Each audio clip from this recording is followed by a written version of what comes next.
What's up, everybody? We're live. We're back again. MMA Uncensored live, number 13. First of all, I just want to thank last week's guests. We had a very good episode last week. Macy Barber was on. She was talking about her recovery with the ACL surgery, and she was also talking about her return to UFC. So I want to thank Macy for being on the podcast, as well as WWE Hall of Famer Charles Wright, a.k.a. The Godfather. We had a blast. What a great conversation. Great guy. You got to follow The Godfather at The Godfather on IG. This guy is absolutely hilarious. He's got some really funny videos. Check out Medicated Cardio. It's really funny stuff. So thank you guys for being on the show. And I want to thank our followers. I want to thank our subscribers. Earlier this week, we reached 400,000 followers. I was about to say 100,000. We reached 400,000 followers on Instagram. So thank you guys from the bottom of my heart, from the bottom of Chris's heart, and I could talk for him as well. It's truly is a blessing. So thank you guys so much. We want to continue to grow this show and make it great. We're only 12 episodes in, but we have a lot of great stuff that we've been working on behind the scenes, and I can't wait to just keep announcing these cool things that have been happening. Also, guys, you could subscribe to our YouTube channel. We got every episode on there. We also have some really cool original content that I've been taking with a bunch of different people. Last week I was at Shannon Briggs's house. We did a cool episode with Dr. Beau Hightower for his YouTube channel, which he's closing in on 1 million subscribers on YouTube. So he's doing really well. So you may just see me on that episode. I don't know, maybe not. We'll see. But you may just see me on that one with Shannon Briggs, which was a lot of fun. So you can subscribe to our YouTube channel at MMA Uncensored, and also follow us on IG, MMA Uncensored, _. Appreciate you guys. So Dr. Beau Hightower is going to be on 9 p.m. Eastern tonight. So we'll have a great conversation with him. He's got a lot to say. But first, our first guest this evening, she is an award-winning adult entertainer, as well as an MMA fan, I believe a wrestling fan as well. She's going to let me know. Yes, she is. And also an advocate for charities for anti-bullying, as well as cure for children's cancer. So she's pretty awesome. So I'm going to bring up Kendra Lust right now. Hey, Kendra. everyone. Hi. How are you doing? I'm glad you're here. Yeah, I'm excited.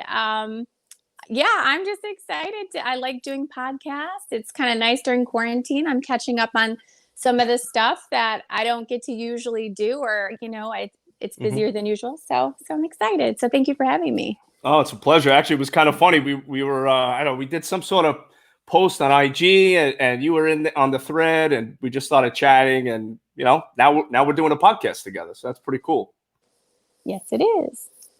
That's awesome stuff. So how are things going with you in Detroit during the quarantine, the crazy, craziness going on with the protesting? How is it in your area? Here in Michigan, our governor is a little bit slow to kind of get things back to normal. However, gyms will be opening soon, so I am super excited to kind of get back to my routine. I've been sneaking around in the back doors of some of these private gyms, and kind of getting it in. But that's good. The protest, they did some protesting here, but it was peaceful, and, they got their message out, and things are good here in Detroit. That's good to hear. Yeah, I know. It's like every state, certain areas are very different. There's a lot of madness going on, and then there's also the peaceful stuff going on. Thankfully, in my area as well, very peaceful.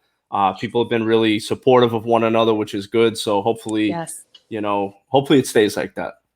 Hopefully. Did you grow up in Detroit? I did. Well, not exactly in Detroit, about 2 miles away from the city. So growing up, it was my dad always used to say, like, don't go south of 8 miles. So grew up just south of 10, and did my best to stay north of 8, but didn't always happen. So that's Eminem territory right there.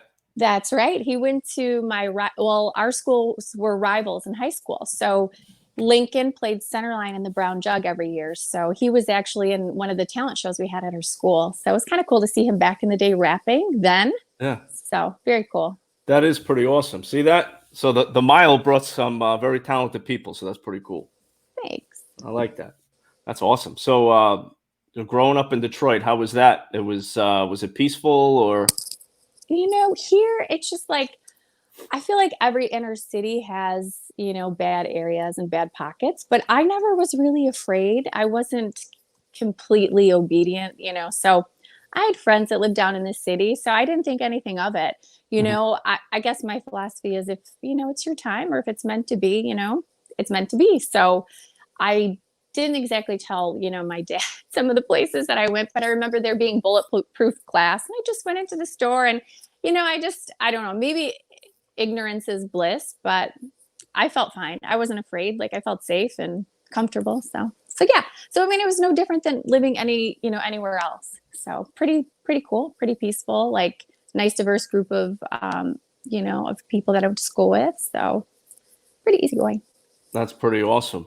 Yeah. So, and yeah, Anthony Cruz says downtown is nice. I never been before, Yeah. but it's I definitely would like to visit and check it out. After, of course, Mhm. everything is hopefully back to normal. We'll see what happens. Yes, definitely have to get down there. There's some nice casinos down there, and Belle Isle's really pretty. A lot of good restaurants, and yeah, you have to check it out sometime.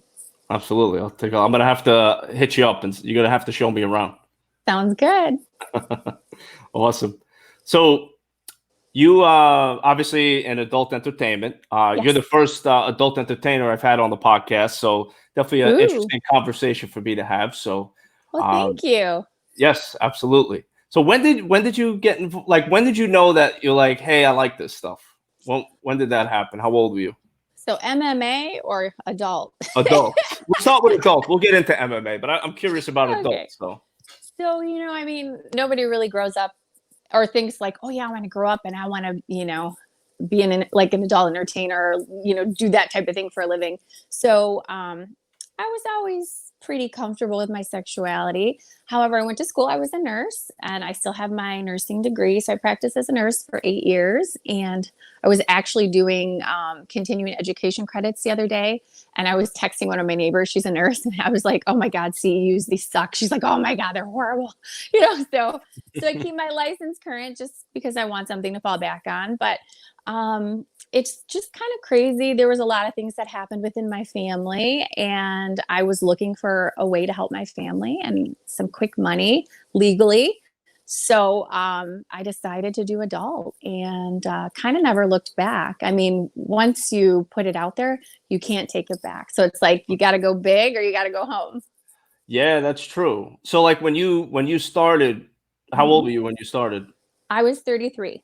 Okay. So Yeah, yeah. social media, internet, I mean that was already I mean, it was going there. strong. It was, but I Mhm. didn't realize like the impact it had in adult. All I thought was like, oh yeah, I can go out to film, I can go to LA, go to Vegas, and then I can still be a nurse and no one would ever know. Because I had DVDs. Like I guess Yeah. I wasn't I don't know. I guess that's all I had. I had like a big drawer full and they were just, your collection. So I just thought, Yeah. okay, I'll be good for a while. And then I think it was like 6 months after I started, people back from my hometown found out and I was like, well, it is what it is. Yeah. So How was yeah. that? Like how did people Oh my react to gosh. you Oh when my they gosh. found out about it? My closest friends, so Mhm. I told them, I prepped them, and then once like some of the people back home found out, I was like, I have to tell my mom, and eventually I'll have to tell my dad. Mhm. So I mean, people were surprised, but I think people are more like curious, like, oh my god, But I mean, I don't want to say not a big surprise, but I mean, I danced in college a little bit, so it's like wasn't that big of a deal for me. And it's Mhm. not. And the crazy thing is, like here in the United States, it's not that big of a deal. Or no, it is more of a big deal than like in Europe, and it's Right. Brazil and like a lot of those other countries. So Yeah. people were shocked, but whatever. I don't live for other people's approval or validation, so I don't really care.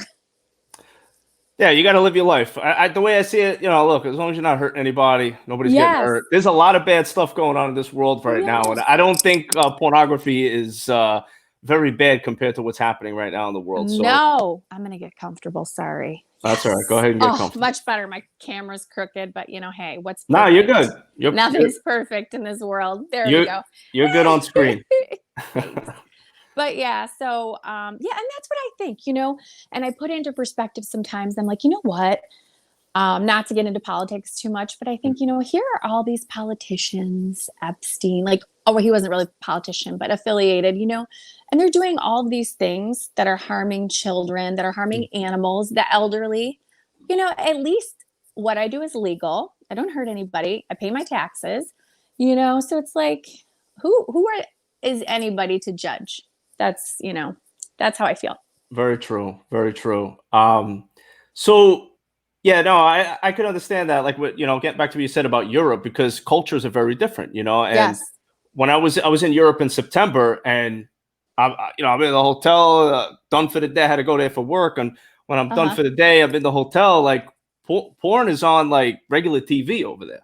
Yeah, like, people are naked on TV like at 8:00 at night. It's so different, and everybody's very like lax about it. Nobody cares. It's not a big deal.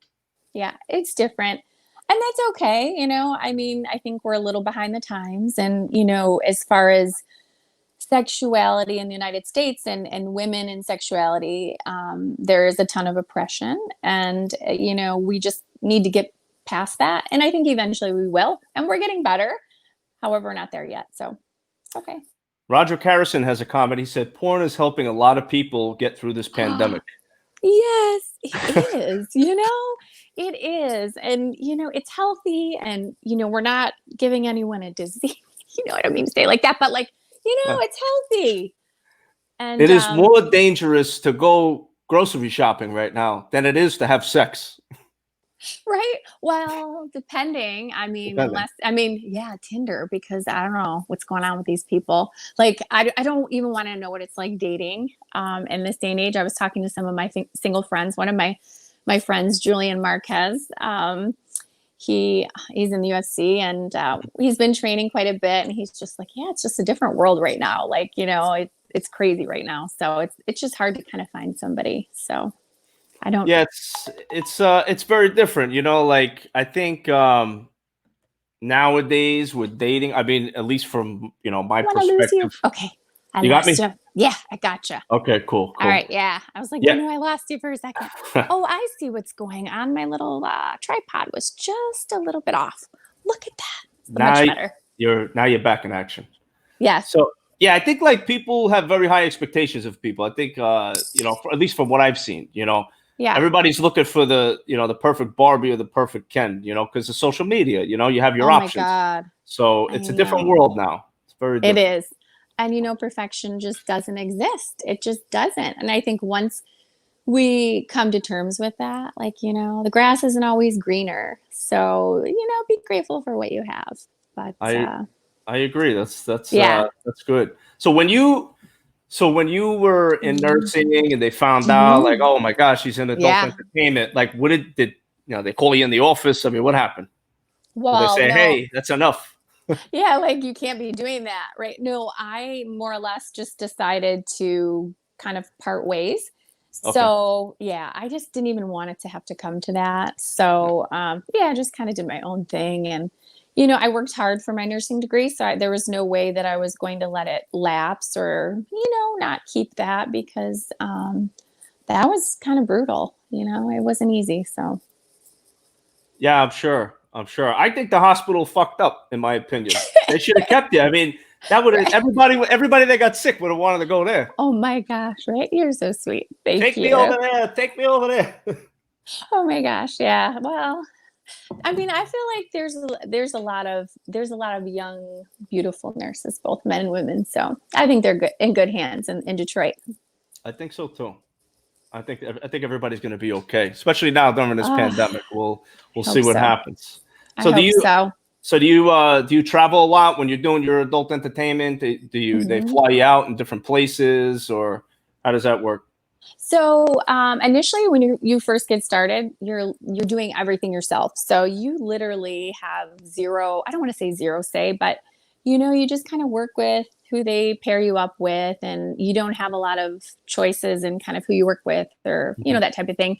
But once you get your name, then you have you have more options and more autonomy and kind of which way you want your career to go. So right now, in all honesty, like I haven't shot in over a year. So I haven't shot for any other company since April of last year. I've been doing a lot of my own stuff, which is extremely lucrative. I was grateful and thankful enough to, build up my name so I can, monetize off of that and not depend on a studio or, company. So it's a good thing. Absolutely. Yeah. Cause you got, looks like you got is that your brand? The Lust brand? I know I cut it because it's warm here, but it was just kind of fun when I work out. So yeah. So, I have my own t-shirts and, site and a podcast coming out. So I'm excited about all of those things. And so I don't like to put too much out there just because I feel like you work hard in silence and then you kind of let your success or, you announce your projects once they're coming to fruition opposed to while they're in the works, because sometimes things fall through. So yeah, I agree. Things fall through and, people are watching. So you gotta be careful when you release things, That's right. So that's pretty cool though. A podcast coming out. So like, since you brought it up, I'll ask when does the podcast come out? Good question. Well, my co-host, I'm not supposed to say, I can't say his name at this time, but he just agreed to a fight. He hasn't fought in quite a while. So I am super excited. So we're kind of going to wait for him to get through training camp and then we're going to announce what we've decided. So I'm excited about it. Yeah. Is this an MMA fighter? He's a UFC fighter. Yes. So, yeah. That is awesome. So he's a current fighter. That's pretty cool. Yes. So, okay. Well, yeah, I'm dropping a few hints, but he had an injury, pretty bad injury, but recovered, and now he's been training, and I'm excited for him. And I said, at this point, like, podcast is to the side. You need to focus on training camp and we'll go from there. So it'll be sometime this year. It's just things are kind of up in the air with the pandemic and traveling and stuff. So that's pretty cool. Do you guys plan on doing a live, like face-to-face podcast, or it's gonna be something like I'm doing? Yeah, it'll be kind of something like this, which I think is great because a lot of times we'll be in different places at different times. So we'll plan on doing one a week and then trying to get, a guest on once a month. So I think it'll be pretty cool. Yeah, that's pretty awesome. So what's the premise? What's the premise of the show? It's not going to be so much like MMA based. It'll be just a little bit about everything, his world, my world, how we came together, and just about life, like everything, you name it. We'll cover all kinds of topics. So. Okay, that's pretty cool. You guys going to have like guests on the show, or is it just going to be you guys interacting? Yeah, the goal would be like once a month to have somebody. So I think that's realistic, until we get our feet wet. It takes a while, so, yeah, I'm excited, nervous, but excited. So you're going to be fine. You're doing a great job right now. So if you're doing a good job here, you're going to do a good job on your own podcast. I don't know about that. It's so funny. Like I'm not the best public speaker. Even in college, I remember I would like do more of the work so I didn't have to get up and present. Absolutely. So that's why I'm like, I need a co-host. I can't listen to myself talk, nor do I want to, for an hour a week. I can't. So yeah. And he's humorous. So he'll add a little bit of that. That's cool. I got some people in my head, but I won't say. I don't want to put you on the spot. Yeah. But hopefully it's one of the people I'm thinking about, I think it'll be pretty awesome. But we'll see. Yeah, that'll be pretty cool to hear that, see that. So you guys going to do it like on YouTube, IG, Facebook? Yeah. Okay. The goal will be YouTube, Instagram, and then YouTube, Instagram, and then I'm sure he'll do like the editing and stuff like for Facebook, or we'll get that started. So haven't gotten that far yet, but that's okay. But I love what you're doing. I think this is great. Like, I think you're doing like a fantastic job. I mean, the amount of followers and just how you have this all set up. So kudos to you. And this is what, the 13th episode? 13th episode. And I can't take all the credit. Chris is the CEO. He actually, we worked out a partnership, and he asked me to come on board. I have another podcast that I do, and he had seen my podcast and he liked my style of interview, so he hit me up and he was like, "Hey, I'd love for you to come on board with MMA Uncensored, join the team. I want to start a podcast." And I'll never say I'm the most talented guy, but I will. The only thing I do have control over is being the hardest worker in the room, and I am. Like, I work day and night. I'm constantly hustling, constantly on the grind. I'm connecting with people and networking. So it's just a good fit. And on the back end, Chris is killing it. Like, he's a king of content. He knows what content to put out, how to get people to interact. And me and him are just, in my opinion, we're a powerhouse of a team. Like, we can't be stopped. So it was only fitting that we started this podcast, and I'm happy to do it. But thank you for your compliments. I think that's so awesome. Like, I was like, oh, this is really cool. I'm excited. So, and I get, we all get, inquiries, and some are more exciting than others. So I was excited. I know it worked out so cool too, because like we were like interacting back and forth on one of those threads, and I asked you, I reached out to you, I asked you on the thread, I was like, "Hey, who do you want to see as the next guest?" Because I'm always trying to get people's input, to see who they want. I'll reach out. You're like me. I was like, "All right, let's do it. Let's do it." That's pretty cool. If you don't shoot, you can't score, right? I mean, and I've heard no a million times, and I'm fine with that. So it doesn't stop me. Yeah, no is a part of the game. What was like the biggest thing like that for you, at least, where you were like, "Wow, I really want to do this," and you tried, but you were told no. And what did you do from there?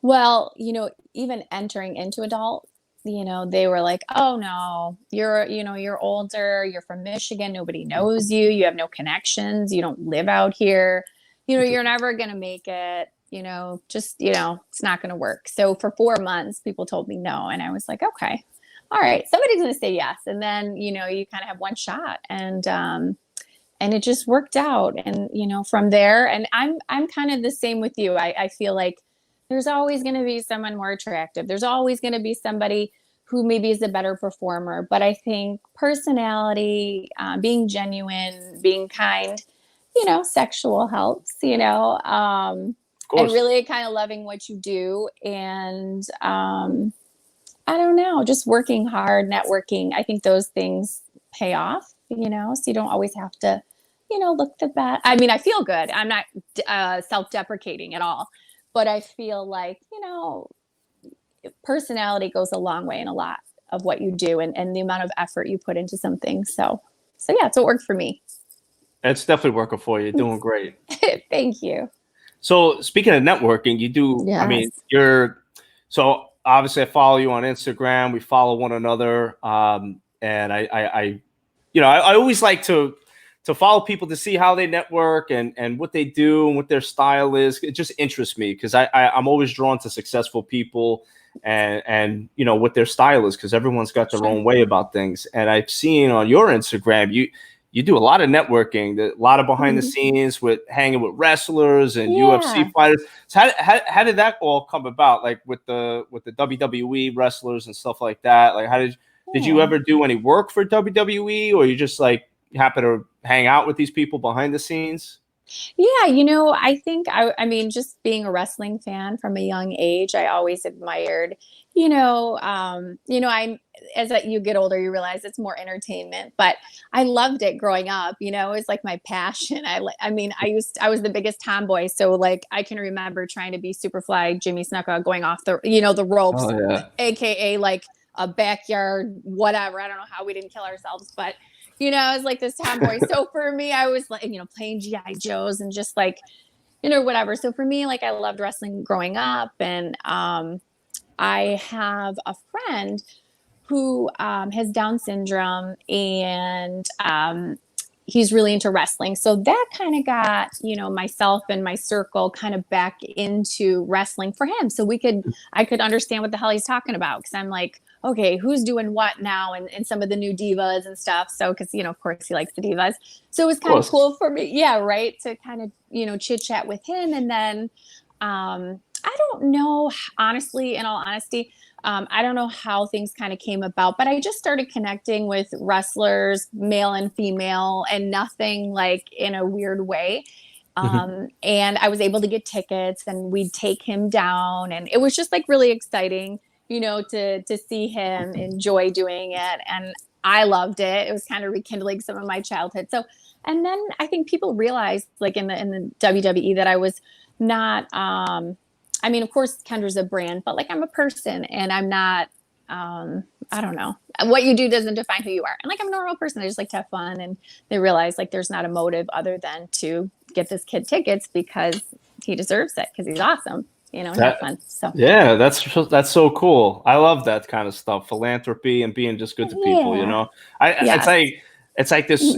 It's so crazy in the world because like I think like people like not everyone. I'm not going to speak for anybody, but based on what we see, at least out in the media and stuff like that, like people are quick to judge and kind of put people in categories, but the only thing we could control is how we treat one another, so like doing stuff like that, that's really cool of you, that's awesome. I mean, I don't think it's like anything special, to be honest. I think that's just how we should be. Like, I don't deserve a pat on the back. Like, these are just, I feel like just people should just do these things because it's the right thing to do. You know what I mean? Absolutely. So, and if I always think like, if that were my son or daughter, I would want somebody to, just treat him like a normal person because he is, granted we're all unique and in our own way, but I joke around with him all the time and, I'd be like, you better get to work because he works at the gym. I was like, those towels need to be, I just mess around, treat him and he's our friend. So it's awesome. That is really cool. So like growing up a wrestling fan, who were like the wrestlers that stood out to you? You were big fans of? Oh my gosh, it's so crazy that I sit and laugh because I sometimes at night like to unwind. I'll watch old school wrestling, and I'm like, I cannot believe I liked him like back in the day.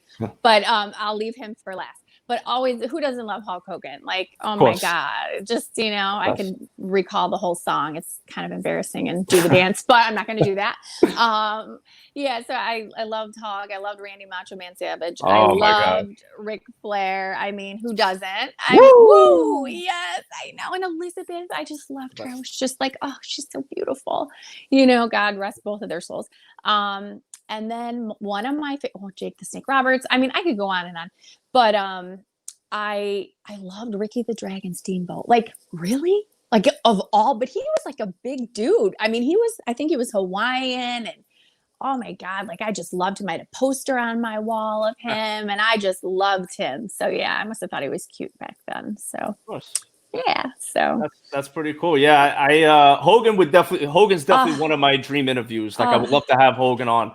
Hulk Hogan for sure, because I was a tremendous Hulk Hogan fan growing up.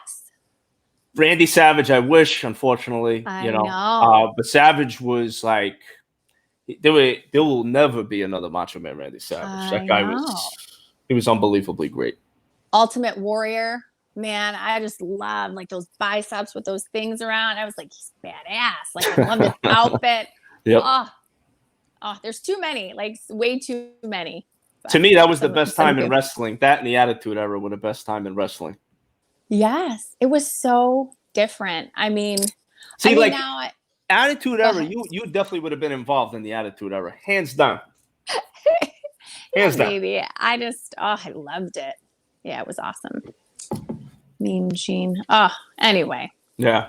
What about UFC? Obviously, you've done some work with the UFC. Tell me about that.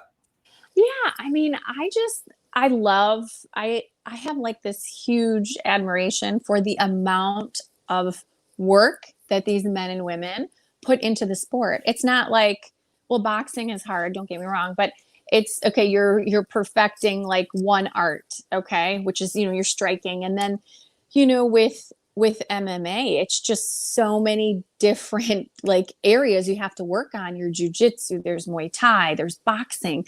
I mean, cardio. It's insane. And I have a couple, friends that are in UFC or MMA. You have both Bellator and UFC, and just hanging around them a little bit here and there. It's just I get a little taste, just like a few minutes of what they do, and it's It's insane. It's insane. Just knowing you're going to get you're going to walk out of the ring, or excuse me, the octagon hurting. There's just no way. And you know that. So like these people are machines, you know, they're just fearless. And I admire that. Like, it's just crazy. So awesome. It's so true. That's why I love doing what I do. You know, fighters to me are very interesting people.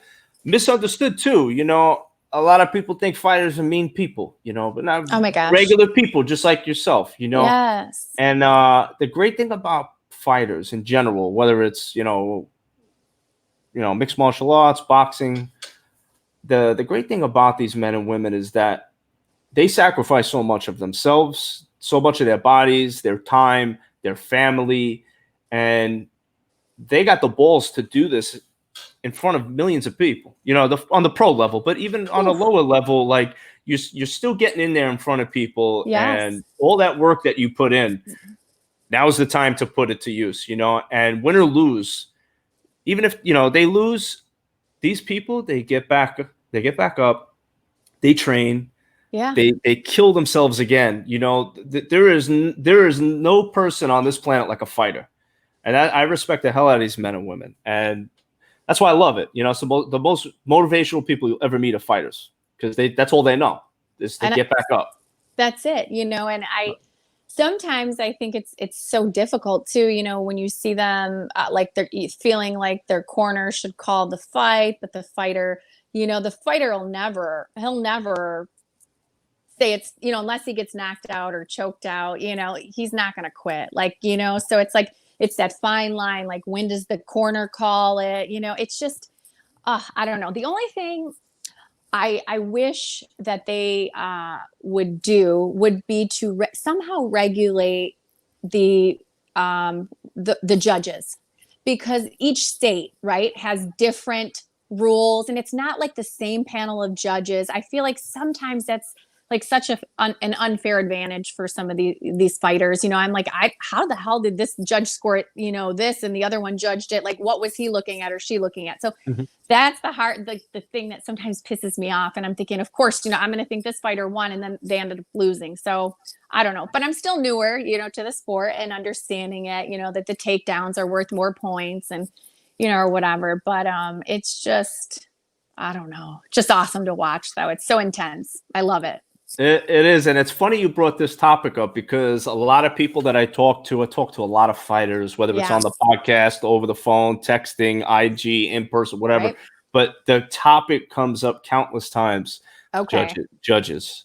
And should judges be ex-fighters, guys and girls that have been in the octagon, right? You know, that have competed already, that have a different way of looking at things, as opposed to individuals that have never done it before. And I think, you know, you look at baseball, for example, you know, what manager has never played professional baseball? Yeah. I don't really know any. They've all played professionally. You know, they've been there, you know. So I think if someone's calling the game, they really should have, you know, real true knowledge of it. Like they've been involved in it. I'd like to see that.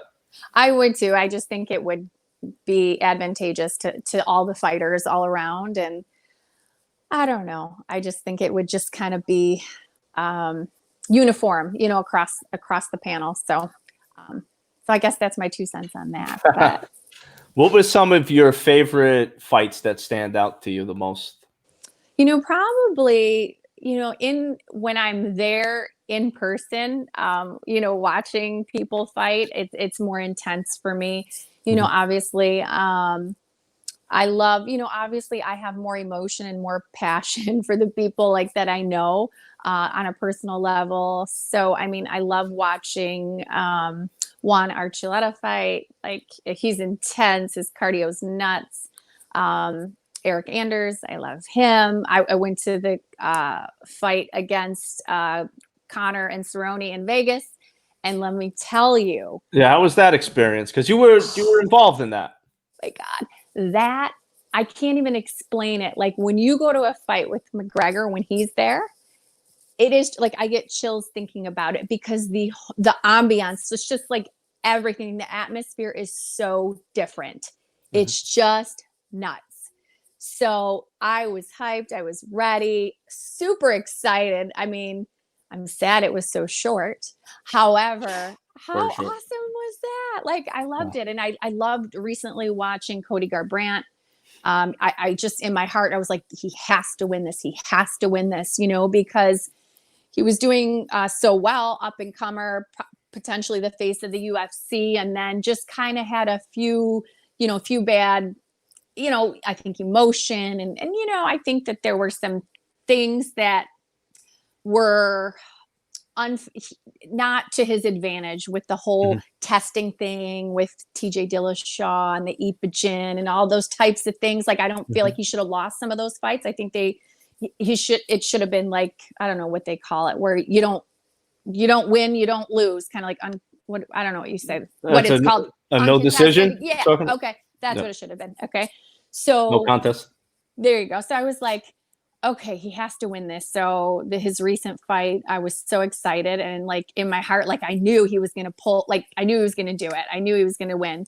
So it was just a matter of when. So, I mean, when he came from Texas with that, I mean, it was exciting. I was so happy for him. And yeah, I feel like he's on an upward trend now. So I'm excited. 100%. 100%. Yeah, I'm I so excited. I'm hearing a couple of weeks ago I had Sugar Sean O'Malley on, Okay. and Sugar Sean has been talking about possibly him and Cody fighting. Whew, that would be a good fight. That would be Yeah. really good because Sugar Sean's coming off another knockout. He's 12-0 now. He's rising Wow. very quickly. Absolutely. So that would be a good fight if it goes down. I'd like to see that. Yeah, that would be awesome. So, obviously Cody's like one of my favorites, and just love him. He's so fast. Like his boxing, his hands are just, So I think when he plays with less emotion and more cerebral, he's just kind of focused. That's to his advantage. But I think with all fighters, sometimes we let the emotion get to us, and we're all guilty of that. I've let emotion get to me and said things or done things that I shouldn't have done, and it's like, fuck, like, excuse me, like, You can say why? whatever you want. This Oh, I show's don't. uncensored, by the Yeah, way. So I figure, but I try not to typically, unless I'm working, like it tends to come off in the work I do, or I'm really like upset. Will I use those words? So, just normal conversation. It's just not, I don't want to say it's tacky, but like just not my style. But anyway, yeah. God, back to your question about like recent fights that have been that I've enjoyed watching. Yeah, I guess those are just a few of the ones that were exciting for me, especially to be there with Connor. Like, I'm like, I don't care how much I got to pay for these tickets. I did end up getting a pretty good price. I got a hold of somebody, which was great. So I was grateful for that. Hey, a little discount goes a long way. So, and I don't expect things for free. Like, that's not my style. I'm grateful, but I hate to really ask much of people. So no, that's cool. What do you think about yeah. like Dana White's job, what he's been doing? Because every sport is shut down, but the UFC continues to prevail, and Dana White is leading the way. So, what do Yeah. you think of the job that he's been doing?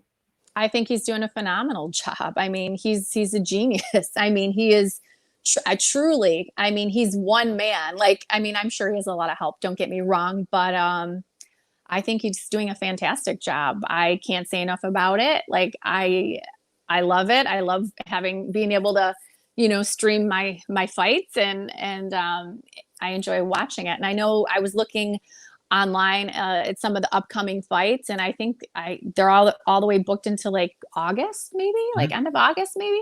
But yeah, it looks like some good cards coming up. So I'm super excited. Fight Island in Yes, Dubai. I That's pretty damn know. cool, right? I know. I was going to be hosting in Vegas for Fight Week in July, Okay. and then with the whole pandemic, now they're in Dubai, and one of the cutmen is a friend of mine, and Brad Tate. He's awesome. Mhm. If yeah, he's awesome. So he's like, "You guys should come out. You guys should come out." I'm like, I don't know if I can swing that like so soon, and you know, I don't know. I've never been to Dubai. How cool would it have been though to be there for that, right? Absolutely, that'd be so cool. Yeah, because the next one's July 11th. Yep. It's actually a fantastic card. Do you know the card? I was looking I was looking at so many. In all honesty, I don't remember the main fight or who's gonna. I don't know. but So some names. Yeah, the welterweight title is going to be the main event, Burns and Usman. They were actually these guys are teammates too, so it should be it's going to be a good fight. I had Gilbert Burns on a few weeks ago, actually a couple of days right before he fought Tyron Woodley, which we had a really good conversation about that. He predicted his victory. Oh my God. And he dominated that fight from the get. I just, when I was watching it, I was getting so frustrated with Tyron Woodley. Like, I don't know. I don't know. I didn't read too much or hear what maybe he said after, but I would have never expected to see it go down like that. I guess I was expecting a little bit more out of Woodley, but every dog has his day, I guess. I mean, you can't win them. I mean, I don't know. Like I said, and I feel bad even like judging or criticizing. Like, could I really get in there for 1 minute without losing my breath? Like, let's get real. So I really try to be sensitive, to those things. But he's ultimately still very talented, and we'll see what happens. Yeah, absolutely. It's going to be a good fight. Very mixed. A lot of people are saying Burns. A lot of people are saying Usman. We'll see. It's going to be a couple of weeks away, so I'm really looking forward to that. And then there's bantamweight titles on the line because Cejudo retired, so that belt's up for grabs. And guys in the chat, help me out. Can't think right now, but it's going to be a fantastic. I forget the co-main event. Jeez, forgot. There's so many events though. Like Dana White's killing it. Like with the fight nights, every other Saturday on ESPN, and then he's in the pay-per-views. I saw the Amanda Nunez fight. What do you think about Amanda Nunez? She's talking about possible retirement, taking some time off. Well, I guess. I mean, she's been crazy. She holds 2 belts in 2 different weight classes. Please don't tell me it's 3. It's 2. She's just, I have never seen a woman like her. Like, she is unstoppable. She is tough as nails. I mean, she's scary to me, like very scary, dominant force. I was surprised though, who she fought in her last fight though. She went pretty much, didn't she go every round with her? Like, I don't know if it was just, I can't remember, but I know she won. But I was impressed with the other girls. So I like Amanda Nunez, though. She's earned it. She's a badass. She is. She's beat the best of the best and dominated the best of the best. Knocked them out. Not just by decision. Yeah. She's dominated. She's great. Fantastic. I think she wants to start a family. It sounds like So yeah. Gotta do those things too in your life too. But I think she'll be back though. Yeah, I was going to say, I don't see her. I feel like she has so much fire still left in her. Like, she's proven so much, but I still feel she's hungry. But I don't know what to think of the whole Jon Jones. I haven't heard anything about that or what's going on with that. I know that there was some contention with him and Dana White and, payday and those types of things. So, yeah. Well, I mean, now he's taking time off. He's doing a lot of good things in the community in New Mexico. Saw that. He's doing great. I mean, really good stuff. So, what are you going to do? The guy, at least he's taking a positive note, based on, what's going on, his disagreements. But, who knows what goes on behind closed doors? I don't know the guy personally. So you never know. You never know what's going to happen. So. What about like if you obviously met a lot of people? So who are like some standout UFC fighters that you've met behind the scene that you're like, wow, these people are really cool? I mean, in all honesty, haven't met like a ton of fighters in behind closed doors. I've met. I mean, I don't know. I like Daniel Cormier. He was really sweet, very nice. It was just a short meeting and. Through a friend, and he was just gracious enough to take a photo. And I don't post a lot of the photos just because, these are for me and my personal scrapbook. Like, I had to take a picture with Ric Flair. Like, I just had to. How was that experience meeting Ric Flair? Because this guy's a legend in life. He's a legend in life. He has done so much more outside of Yeah. wrestling. People don't realize. Yeah, I was almost like, gosh, I'm like, I don't like to approach people. Like, I didn't want to bother him. We were actually in an airport and he was with his beautiful wife. I believe her name is Wendy. Wendy, And yeah. yeah, Yeah. and he was just really nice. I kind of waited for them to finish up and I was like, hey, Rick, I'm sorry to disturb you. Huge fan. My husband's a bigger fan. He'd kick my ass if I didn't ask you for a picture. Typically not like me, and he was nice. He invited me to sit down for a few minutes, chatted with me. Really cool guy. So his wife was really nice. And I was like half asleep in the airport, but I had to. And like, I don't care. Not every picture is going to be perfect. It's freaking Ric Flair. I don't care Yeah. what I look like. I'm posting it because to me that was cool, you know. So yeah, so that was exciting. But as far as fighters go, probably DC. He was really cool, just real kind, and yeah, that was exciting for me. That is awesome. So Yeah. so outside of your career and your involvement with UFC and all this other cool stuff, you do a lot of you support charities for anti-bullying. Tell me a little bit about that. It's sad. I haven't really done much this year. I'll be Mm-hmm. honest. However, there's quite a few people, like kind of in my network of people who are doing things. So just donate behind the scenes. I mean, that's great and that's awesome. But to actually take part in it, I think giving someone or giving people your time is more important than just giving your money, because Mm-hmm. time is like something that you never get back in life. And I learned that, just being a hospice nurse and talking to like terminal patients. Like they say, I always say, like, in your life, and I make it short and sweet, but like, what would you change in life? Like, looking back on your life, what are you most proud of? What would you have changed or done differently? And they said, I would have wished I would have worked less and spent more time with my family. So gives me chills and a little bit emotional because I had some really awesome patients, and they taught me a lot about life and the importance of time. So anyway, with that being said, I do think it is so important for us, people in the public eye, and whatever facet it is, whether it be sports, adults,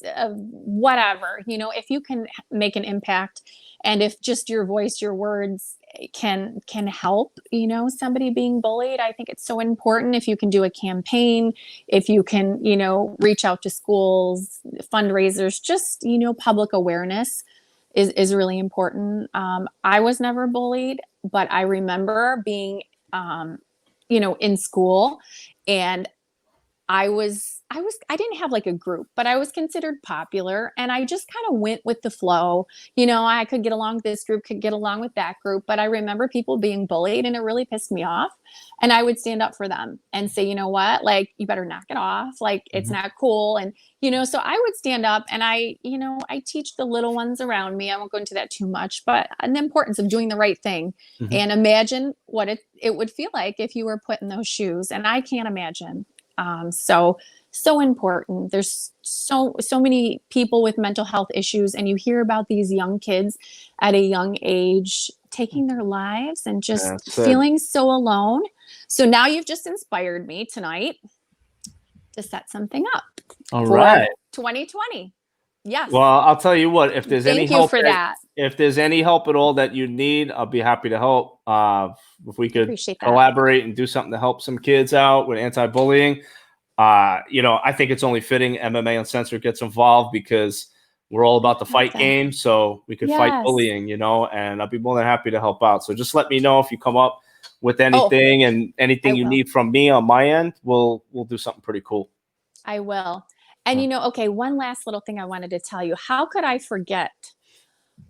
I said DC, which he's actually great, but I didn't even realize, like, at first, because when I was sitting at one of the fights, I was kind of like, I'm sometimes a little self-conscious. I don't really want the camera, not like they're looking for me, but there's all these fighters, and I'm kind of like in the mix, and they're kind of like, who's this chick?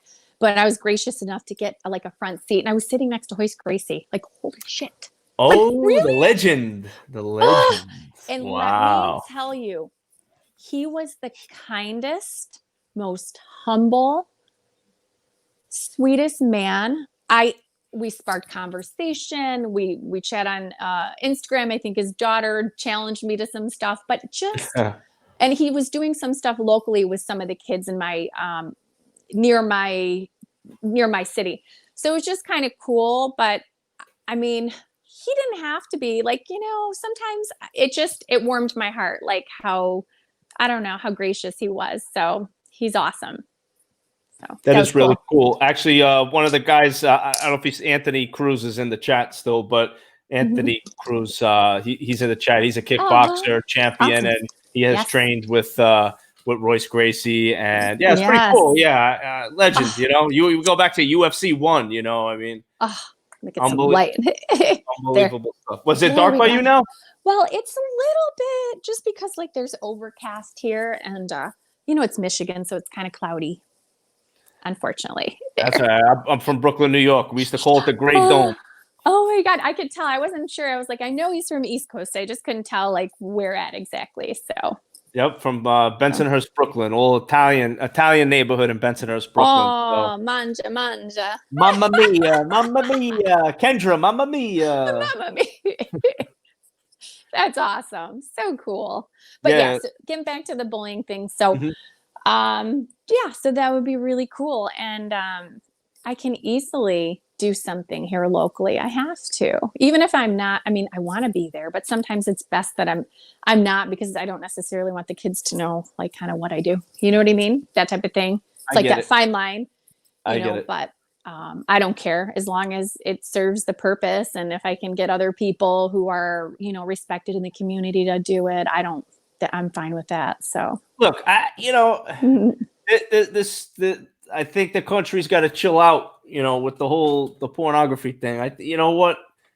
So nobody getting hurt. Nobody's getting hurt. Yeah, I know. But still, I'm sensitive. I think a little bit more cautious. Not like, I don't care that I do it. My thing is, I would hate for what I do someone to be offended. Like, I don't want to offend anybody else. Like that type of thing. I try to be like, I don't know how to say it. And even my guy's like, oh my God, he's like, people don't eat, like would never know. And I'm like, I'm not ashamed, but it's not like I'm advertising it. Right. I just kind of want to blend in the community. I'm not trying to stand out. I just want to be me, Yeah, so, you're doing a great job. Continue to be you. Nobody's getting hurt. And that's all that matters. And, and then also, I saw something about cancer research or cancer for children as well. Yes, I love that. I love that. I love the fact that St. Jude's, their donations, I mean, it's 100% goes to the families, which I think is just amazing. I can't imagine. Like, I dealt with terminally ill patients, but they were adults. And we did have like a pediatric program, and they asked me if I could help. There's just no way. I'd be crying all the time. I'm a tearful, like emotional, like when it comes to those things. So like, I knew I couldn't do it. But there was a great team that did, and I just can't imagine having to be faced with something. And it really pisses me off. I know it's horrible to say I get mad at like the greater, but why a kid? Like, this just doesn't seem fair, so they are just innocent little beings, little warriors, and they deserve the best. So we should advocate for them and help their families. I'm 100% with you on that. I'm going to be starting something as well today. I started getting my feelers out there because I want to give back.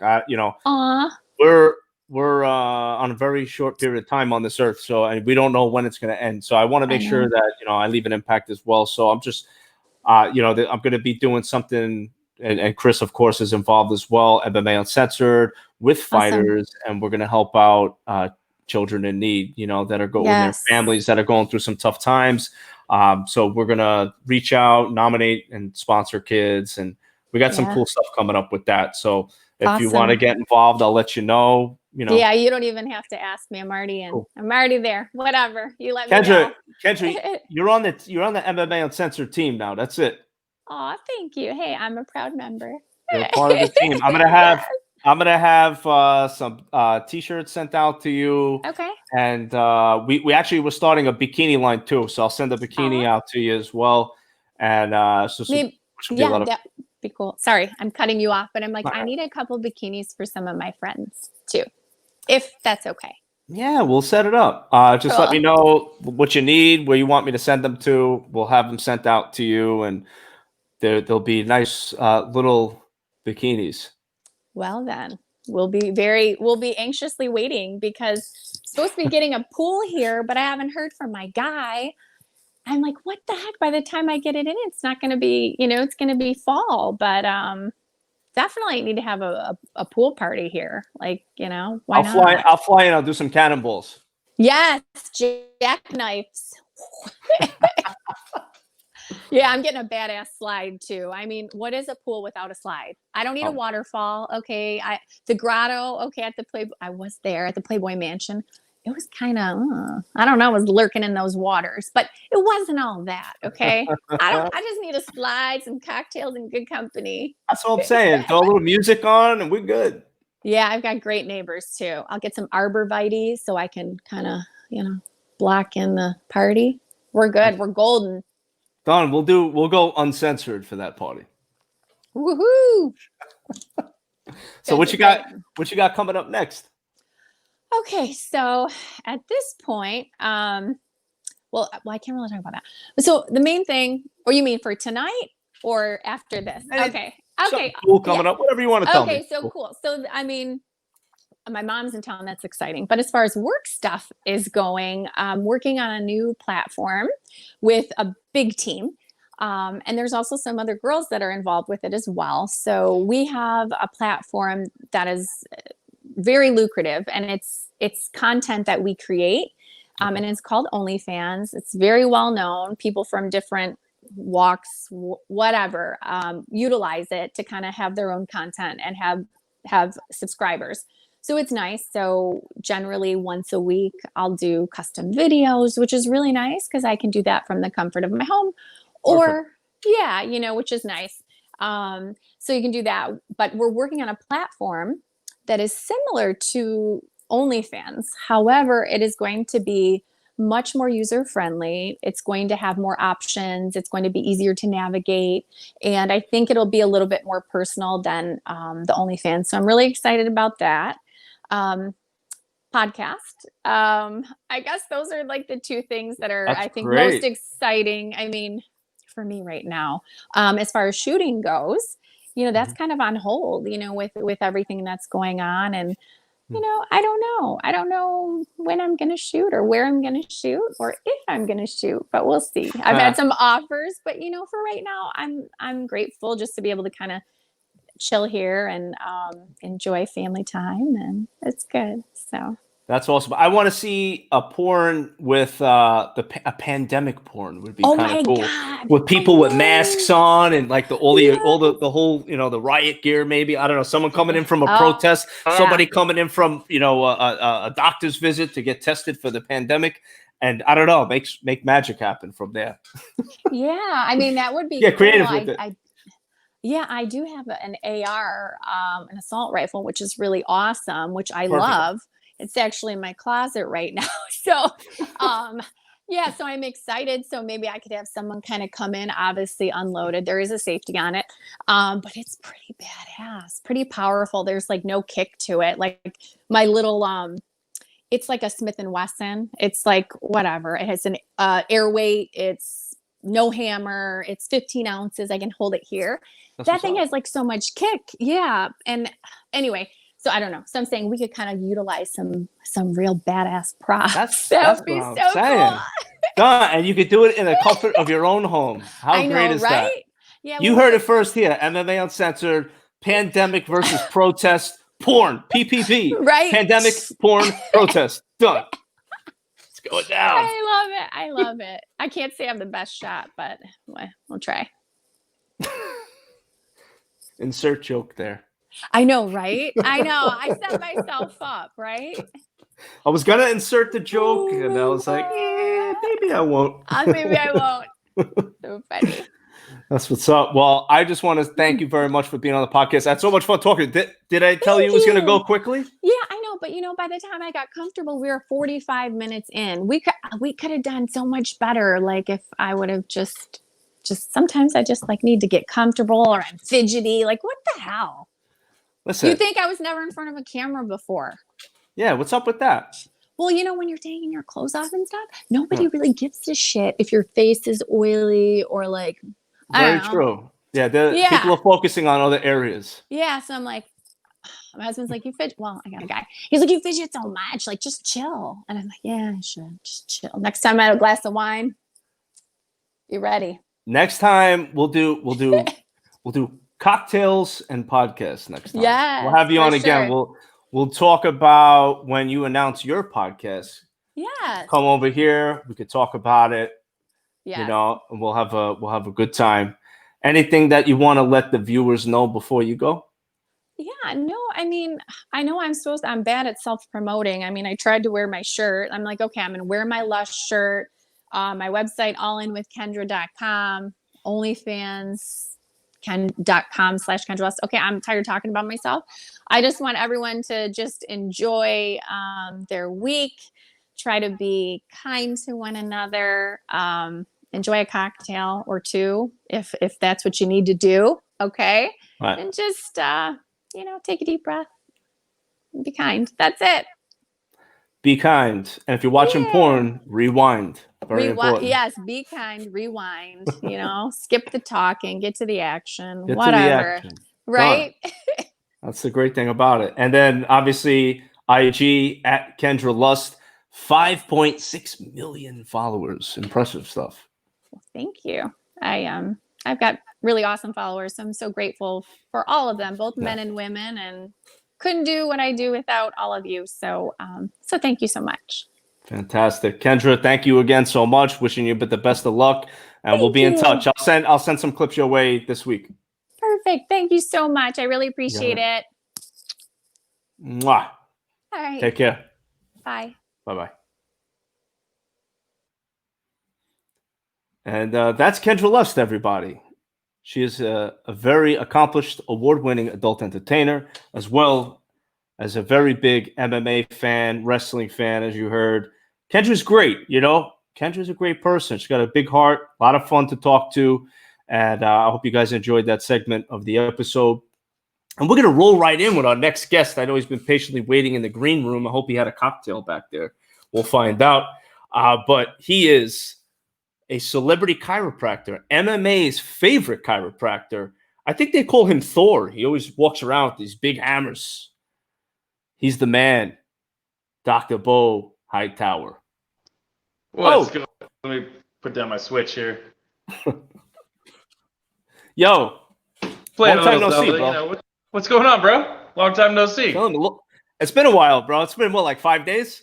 Yeah, at least. Maybe 6.5. I'm not really sure. Time flies, man. It does fly. Dude, do you think that can't possibly be Homegirl's real name, right? It's not. Can't be. No. I was like Beau Hammer. Like, I don't know. Can't be. Absolutely can't be. What's going on, bro? Bro, it's just another night here on MMA Uncensored, man. We got porn stars, we got doctors, people like, yo, what's going on? I thought the UFC fighters are coming out. What are you doing? Yeah, it's what we do. It's what we do. We're uncensored. We probably get some fighters too. We could probably do that. Yeah, we get fighters. I'm worried about my face blowing away. See this oil? See this pimple? Nobody cares. Nobody cares. Nobody cares, bro. Nobody cares. Nobody gives a shit. People just want to be entertained, bro. That's it. Give the people what they want, and they want crack. They want crack. Crack kills, but this guy kills too. Check it out, bro. I wore it for you tonight, my friend. Let's go, champ. Let's go, champ. Let's go, champ. Let's go, champ. Let's go, champ. Dude, how funny was that? Dude, that was awesome, man. I've never met Shannon in person before. Dude is amazing, bro. Like, And then after we got done shooting, we got to listen to all of his business endeavors, and like the dude is on a high level. Like I don't think a lot of people realize how intellectual Shannon really is and how many things he's got his hands in. But the dude is brilliant, man. He was telling us all these plans he's got. You know, he's got stuff going on in real estate and medicine, and I mean, you name it. Make sure you guys go buy some Let's Go Champ merch, because Shannon Briggs is the man out there. Damn right he is, man. It was so cool. It was cool to meet you, your lovely wife, obviously Shannon. You know, we had a great time in Miami at Shannon's house, and it was so cool, man. Just the whole experience and kind of being behind the scenes of your show that you do on YouTube, which is unbelievable. I think you have you're closing in at 950,000. Almost there, man. Dude, that 1 million. You gonna throw a 1 million party or what? Yeah, we have to. I think we have to. But I don't really drink, so like, you know, homegirl was drinking. I'll bring some like Diet Dr. Peppers, some fast food. You know, we'll get some of those chicken sandwiches. Which one? From Popeyes? Yeah, Popeyes. Yes, let's bro. That was our wedding dinner. We went to Popeyes to get the chicken sandwiches. we got married last fall in Key Biscayne, right on the beach. It was right when Hurricane Dorian was supposed to be coming in. Oh yeah, so everybody's like, oh my God, run out of town. And we're like, you know, we're gonna go for it. What's the worst that happens? We get blown away, I guess. So we got married. It started raining like an hour after our ceremony, and then we decided to take the photographer and the videographer through Popeyes. We're like, we got to get some chicken sandwiches. Oh, so then they were out, right? They didn't have any chicken sandwiches, so we had to make our own custom sandwiches. We took the biscuits, took some of the chicken off of the drumsticks, put it in between there. Boom, improvise and recognize. Ooh, just doing it on the wedding day, no less, bro. I like it. I like that. Chicken sandwiches, bro. Chicken sandwiches. Damn, bro. That's when you know it's true love, man. If you could celebrate your wedding at Popeyes, bro, that's the real deal right there. You know, let's go, champ. Let's go, champ. Dude, so funny, man. So fun. Dude, when I walked in, Shannon's a towering figure. He's like a big 6'4". He's not six. He's a big 6'4". Big head, big feet. He's a big dude. He's like a character out of like Mike Tyson's Punch Out, bro. Like he looks like he's like Mr. Sandman. I was thinking the same thing, dog. Yeah, Mr. Sandman. I was thinking he might be Bald Bull, but he's got to be Mr. Sandman. Mr. Sandman for sure. Somebody else was saying that. They were like, bro, he's way bigger than I thought. Because, you know, I'm decent size. I'm 5'11", 6 foot, 230. You know, I played linebacker in college and all that stuff. But like, you know, the guys he's fought, like Vitaly Klitschko is 6'7". You know, all these heavyweight boxers these days. What is Anthony Joshua's like 6'6", Deontay 6'7". I think Tyson Fury's 6'9". 6'9", dude.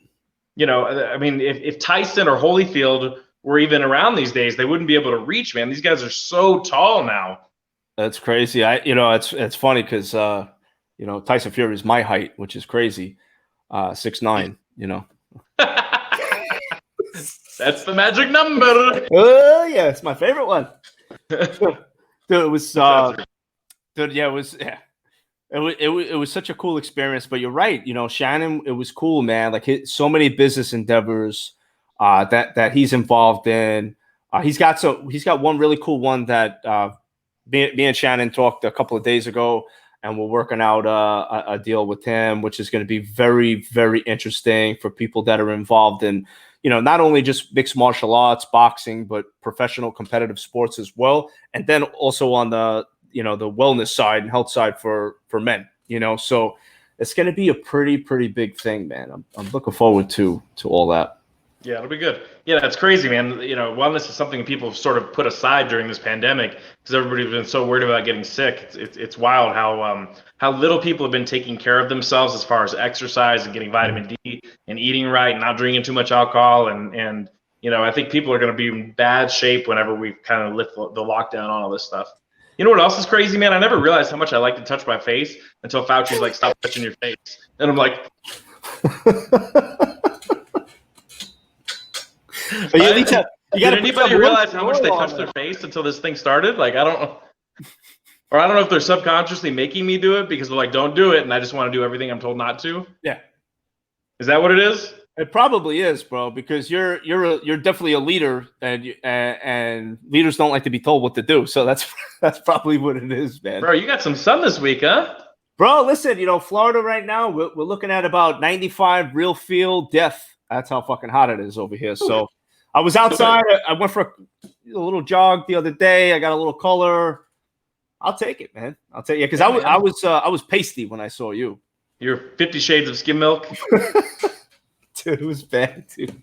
It was like me and Shannon next to each other. That was Oreo cookie right there, bro. Ebony and Ivory. Bro, so yeah, that was cool, man. That was a cool situation, and it was wild because it was just it's weird how with my channel, like we'll go through certain genres. Obviously, being in Jackson Wink, we deal with a lot of MMA guys, not just our gym, but we have a gym at Extreme Couture. We treat fighters all over the place. I've worked with, you name it, Cody No Love, Yoel, whoever. And as long as they're not fighting against our team, it's no big deal. But like we started doing WWE guys recently, and that started rolling. And then the last week, it was like these legendary boxers, man. We got to work with Roy Jones Jr., Chris Eubanks Jr., a lot of juniors, I guess.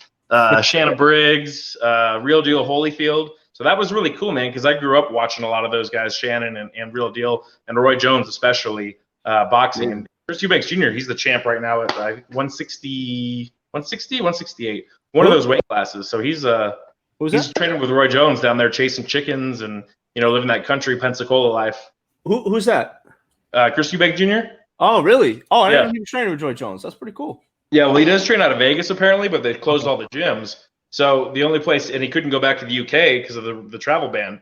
So Roy offered to let him come train down at his estate. He has this big like a garage kind of, but it's got a full size ring. It's got weights. It's got everything. So he's got some guys down there he's training with. And he literally, the whole place is just covered in chickens and roosters and ducks. And yeah, he's doing some Rocky Balboa shit over there. Yeah, I chased one, man. You'll see the video soon. Yeah, Roy was like, all right, man, we got to get you in shape. He's like, if you can chase a chicken, you can chase anything. Oh. Greasy, fast lightning. We're going to get you speed. Speed is what we need. You're going to eat lightning and you're going to crap thunder. There it is. There it is. Hey, yo, I feel like a Kentucky Fried Idiot, But man, my point with the Italian accent, it's like you got some practice, huh? Just a touch, bro. Just a touch. Just a little bit. Just a little bit. We pop out that Rocky every now and then. There you go.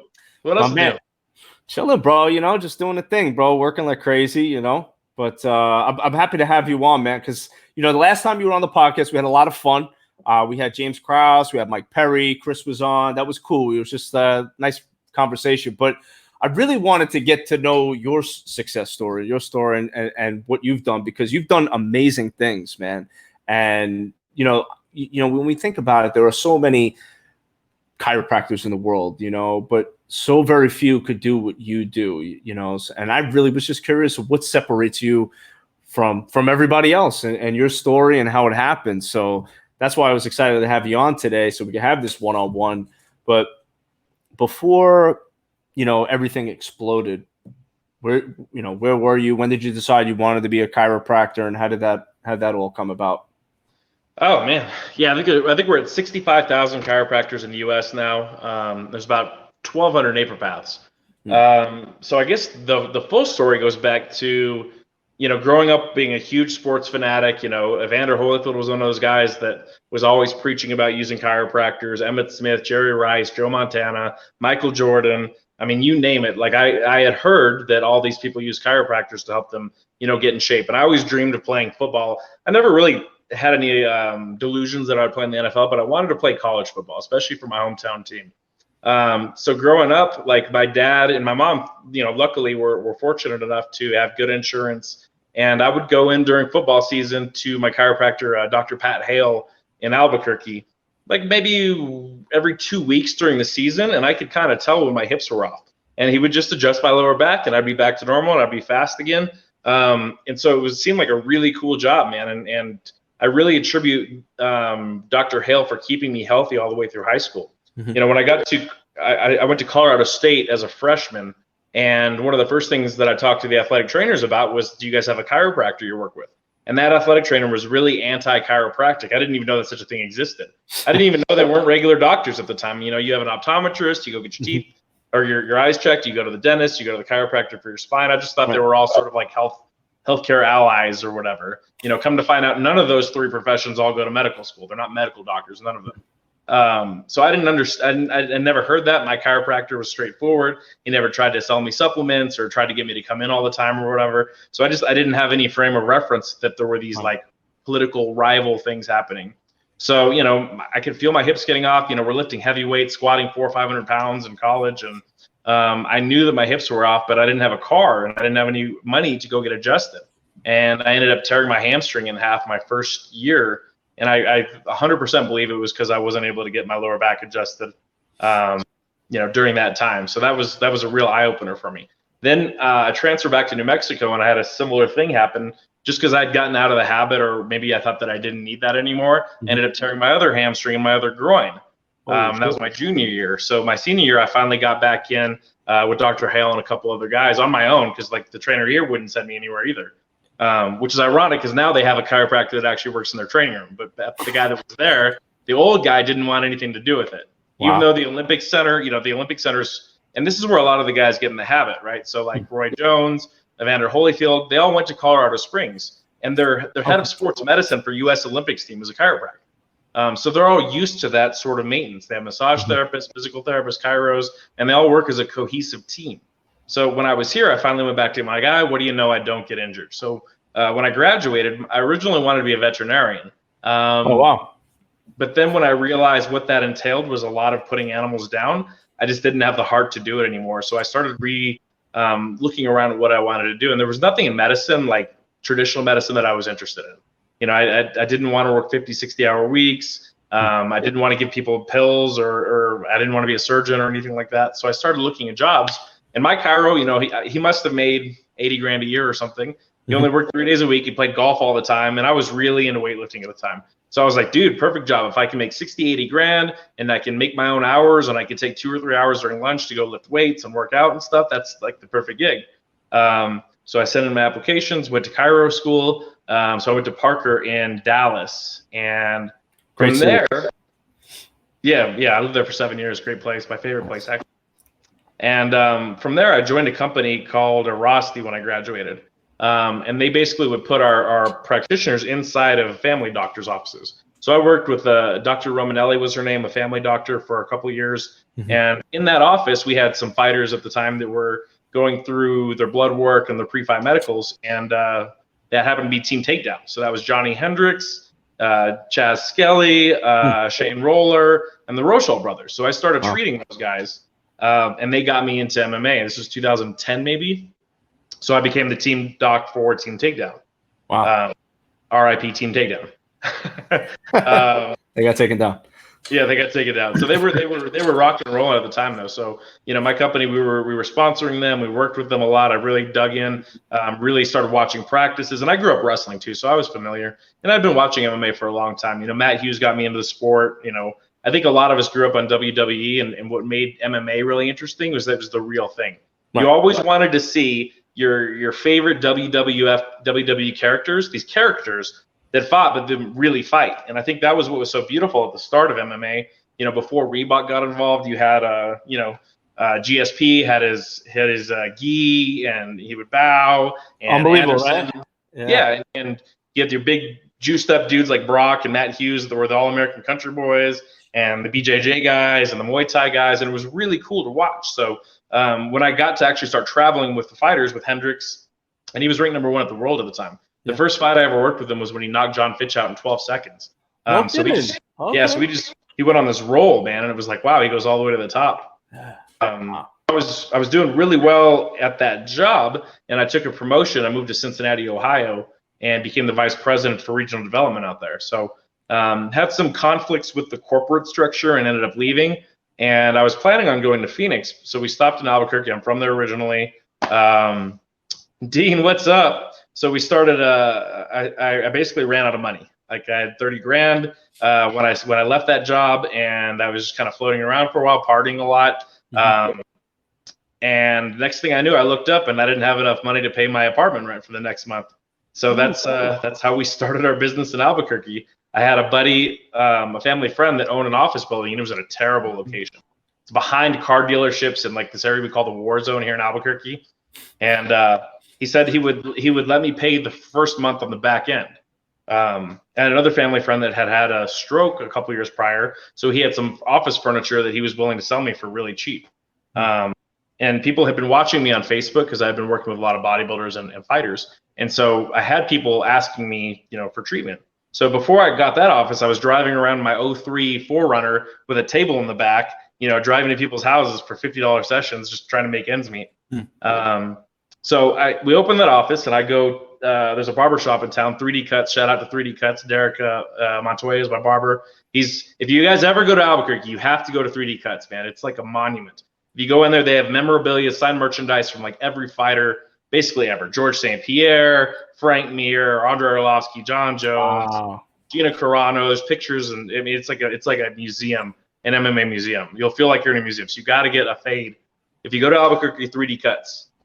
So Derek Montoya, who owns it, started cutting my hair, and he's best friends with Diego Sanchez. So he personally drove Diego to my office.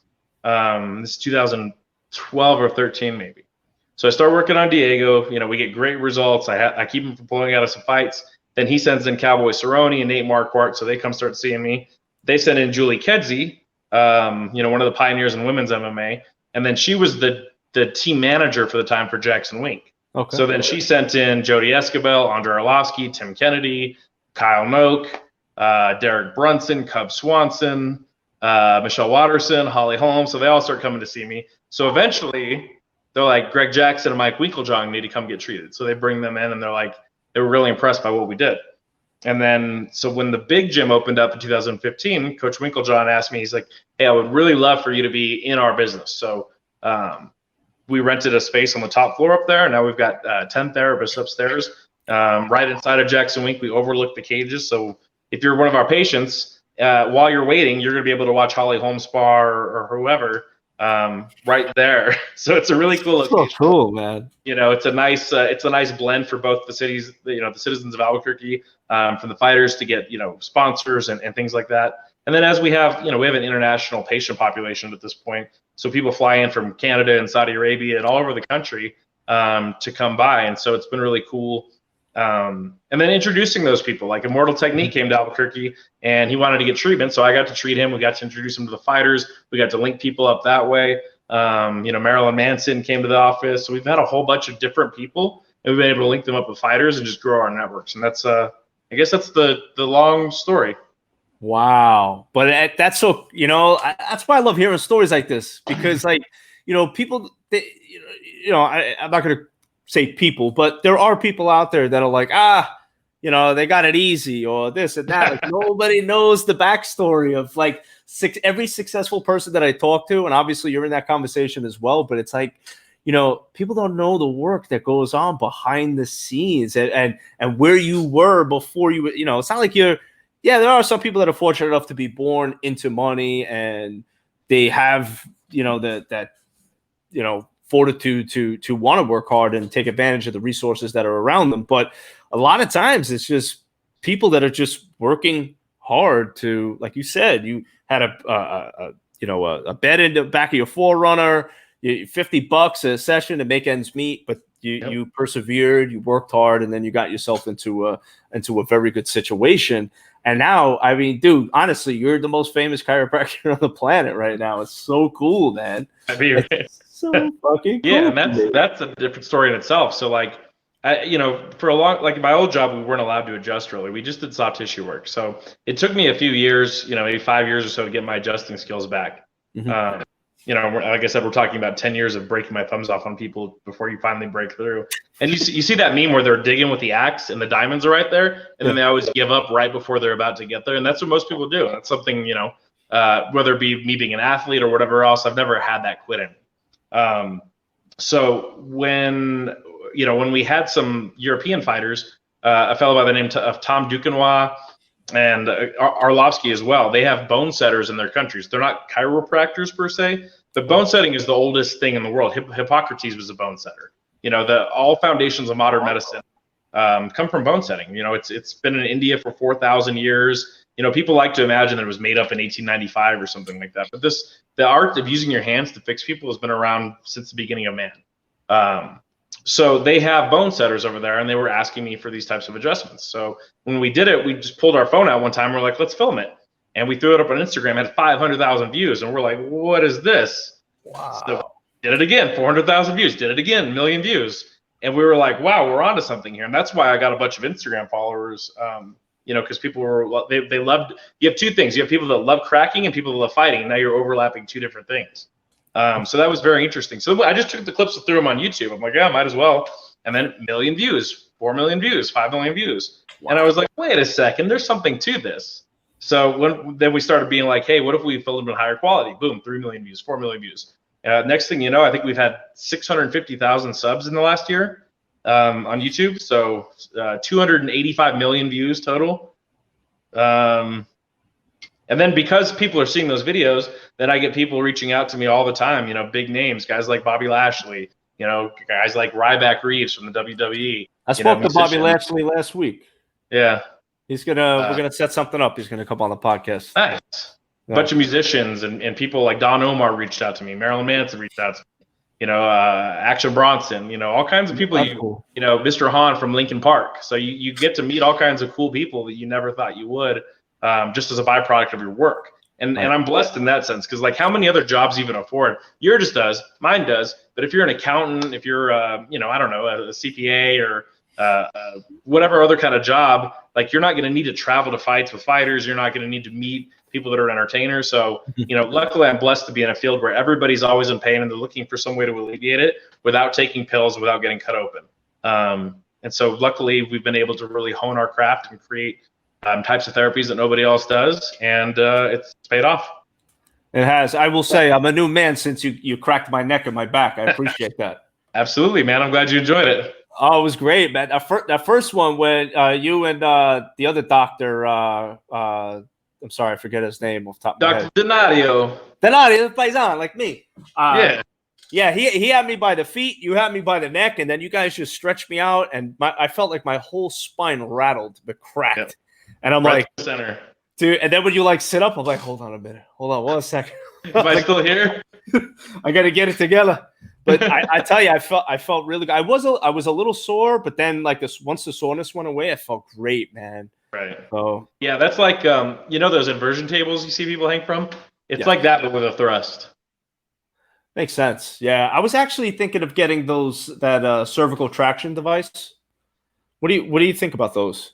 I mean, I would say they're only for people that are having nerve problems, like if your hands are going numb or something like that. It's worth doing, but. By and large, you just want to stretch and roll out with a lacrosse ball if you just got muscle tension. Okay. That's what's up. That's what I'm going to have to do. I'll take a video of that, send it to you. There you go. Hey, Doc, am I doing it right? Am I doing it right? You suck. You suck, man. Fail. F's in the chat for my boy Joe Migz. Yeah, done. The big red fail. Boom. Done. Boom. That would be kind of cool. You throw that on your YouTube, too. Here I am giving you advice, but I thought that'd be kind of funny, like stuff gone wrong, stupid shit that some of your patients do, and you throw a little fail sticker right on top of them. We like to do stuff like that. We have a good sense of humor, but man, the regulation boards are such stick in the muds. They get so bent out of shape over everything. They don't want prank videos. They don't want you having toys or anything like that in the office. There's this overreach of government constantly. They're just always on your butt over everything. It's like, man, what are you so worried about? Do you know how many people are going to get treatment by chiropractors because of us? How many kids are going to chiro school because of us? Why are you worried that we have a Mjolnir hammer in our office? It's really not that serious. So what is the purpose of the hammer? I didn't get hammered, but what is the purpose of that? It's cool looking, but what does that do exactly for someone? You didn't get hammered. That makes one of us that's been on this podcast today. Did I say that out loud? Insert joke now. You did it. Thank you. Insert joke. Keyword insert. So the hammer and chisel. So basically what it does is give us really specific movement on bony adjustments. So say your humerus is jammed up in the socket, I can move it down and out. If you got one vertebrae twisted this way, I can move it back the other way. Whereas if you're just cracking something, all you're doing is creating motion on a bunch of segments. So if you need that, that's great, but that's not always the right treatment for everything. What we always say is, and this is ironic, when all you have is a hammer, everything looks like a nail. So whatever therapy is needed for what we do, whether it's dry needling, deep tissue work, stretching, corrective rehab, strengthening, core strengthening, adjusting, hammer work, Y-strap, you name it, we want to have all those tools available. That way we can match the right patient up with the right intervention. So not everybody gets cracked, not everybody gets hammered, but when we need to do that, we can use those tools to get us the right treatment for the right patient. That's pretty cool, because I saw it looked like you were chiseling stone with Bobby Lashley a couple of weeks ago. It felt like it, man. It felt like it. I don't know what that guy's made out of. Adamant or something. That guy's a beast, man. Vibranium, man. And then you had Wide Neck, dude. That was a dude. You got like 2.5 million views on that sucker. That's a banger right there. You know, I think everybody's been asking for it. Now I got to get Long Neck on. So yeah, man. Shout out to DBD Wayne, aka Charles Dan Wideneck. He's got a new Instagram page, so go follow it. Excuse me. Super chill dude, man. You know, people have seen the meme, seen his picture, but like just a straight down to earth, humble guy. Like, you know, I think a lot of people got to know his personality a little bit more from that treatment video. So I hope all the best things come for him. You know, I told him I'm here if he needs help with social media management or anything. I would never take $1 from him. You know, that's another thing people don't realize. Like with these fighters in the gym, like I've never made $1 from a fighter. I've never charged them $1. You know, people are like, oh, they're your client. First of all, most of these fighters are too broke to get treatment anyway. You know, so a lot of them are making 12 and 12 or 15 and 15. You know, they don't have the money for treatment. So, you know, what we can do is do trade outs. They can give us social media shout outs. You know, back in the day, they used to have us on their shorts or on their banner. And we could do a trade. You know, their audience is worth more than, you know, $80 a pop to us. And obviously they don't have the cash money on hand right now. So that's sort of how we built our foundation with our professional athletes. You know, it's a great place for us to be with it. And frankly, from a business perspective, you're talking about some of the poorest professional athletes with the widest reach social media wise. You know, people recognize fighters. They always talk about the helmet syndrome with football. People don't recognize football players. I was having this convo with a pro basketball player yesterday, and we were like, man, how many MLB players can you name off the top of your head that you think people would just recognize on the street? And I was like, Austin Trout's really the only one I can think of that just the general public would know who they are, that your mom would know who they are maybe. You know, if you look at the NBA, you got, you know, LeBron, CP3, Curry, KD, you know, Dirk, you name it, man. Yeah, that's the reverse for me. It's the reverse for me because I'm an avid baseball fan, so I could tell you anybody. With basketball, yeah, so, like so I would know like the top. Name like 5 players you think have crossover appeal right now. You know, back in the day, you'd be like, man, Sheffield, Ramirez, David Ortiz, Randy Johnson, Griffey, Tomey, Sosa. You know, we don't have those personalities right now in the game. Yeah, that's true. I mean, Mike Trout, obviously, you know, he's big. Bryce Harper, these guys, you know, they're cover dudes. You know, Manny Machado. I don't think Machado has that kind of public interest. I don't think people are going to recognize Manny Machado. It's going to be Mike Trout. He's the guy for baseball. But yeah, I see your point. Like there's more standouts in basketball as far even as NFL. Name 10 guys currently in the league that are just going to stand out. You got Tom Brady, maybe Drew Brees, Gronkowski, Gronk, maybe Zeke Elliott. But I don't think people are going to recognize Todd Gurley. I don't think they're going to recognize Travis Kelce. I don't think they're going to recognize DeAndre Hopkins. I don't think they'll recognize Julio Jones. You know, back in the day, you'd have Moss and Owens and, you know, Ocho Cinco, and they were just louder personalities maybe. But then you look at MMA and everybody's going to see Conor. Everybody's going to know Cowboy. Everybody's going to know Diego Sanchez. Everybody's going to know Holly Holm. Everybody's going to know Ronda Rousey, Brock Lesnar, you know, DC. Like these are really popular. Joanna Jędrzejczyk. Again, I still can't say her name after all these years. Colby. I mean, people are going to recognize them. Their personality. And it's really crazy how little money they make in comparison to how popular and well known they are, and how little they're able to make on sponsorships. You know, guys like Condit and Frank Mir and all these guys that used to train here, like they were telling me they were all making well over 6 figures just in sponsors per fight. You know, now they're getting 20,000 from Reebok, and to me that's robbery. It's highway robbery. It is. It's wrong. Now, do you think? I mean, you know, a lot of guys are talking about Jon Jones, Masvidal, McGregor. Everybody's talking about pay. You know, I had Sugar Sean O'Malley on a couple of weeks ago. You know, he's talking about the pay. You know, everybody's talking about it. I mean, as a fan, you feel like these guys are very, very well underpaid? They're criminally underpaid. It's not even up for debate. I mean, these guys are making, you know, 17, 18% revenue share. You're talking about a company that sold for $4.2 billion. You're talking about a company that's a $1.5 billion ESPN deal. You have guys like Devin Clark, one of my fighters. He was on ESPN main channel making 12 and 12. And ESPN, what ESPN athlete makes that? We're not talking about the Ocho, We're not talking about table tennis, man. These are high line athletes. These boxers are making 1,000 times more than that. Meanwhile, WME's cashing in. Dana White is worth what Floyd Mayweather's worth. I mean, that's insane to me. There's not a single MMA fighter worth $500 million. Not even Conor. I mean, Dana White's wealth dwarfs Conor for a guy that's never stepped in the ring.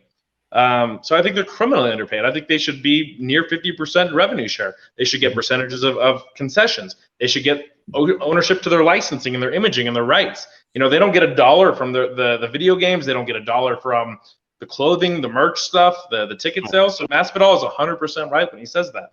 And they've traditionally taken care of the big names in the past. They've taken care of Ronda and Conor and Jon.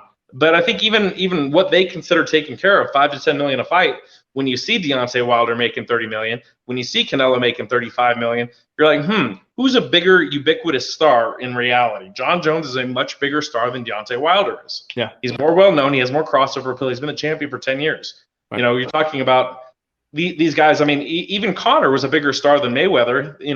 Mayweather has done a great job of building his stardom off of other people consistently. He's the smartest fighter in the game, right? Like he took De La Hoya, took his fan base, right? He got Canelo, took the fan base.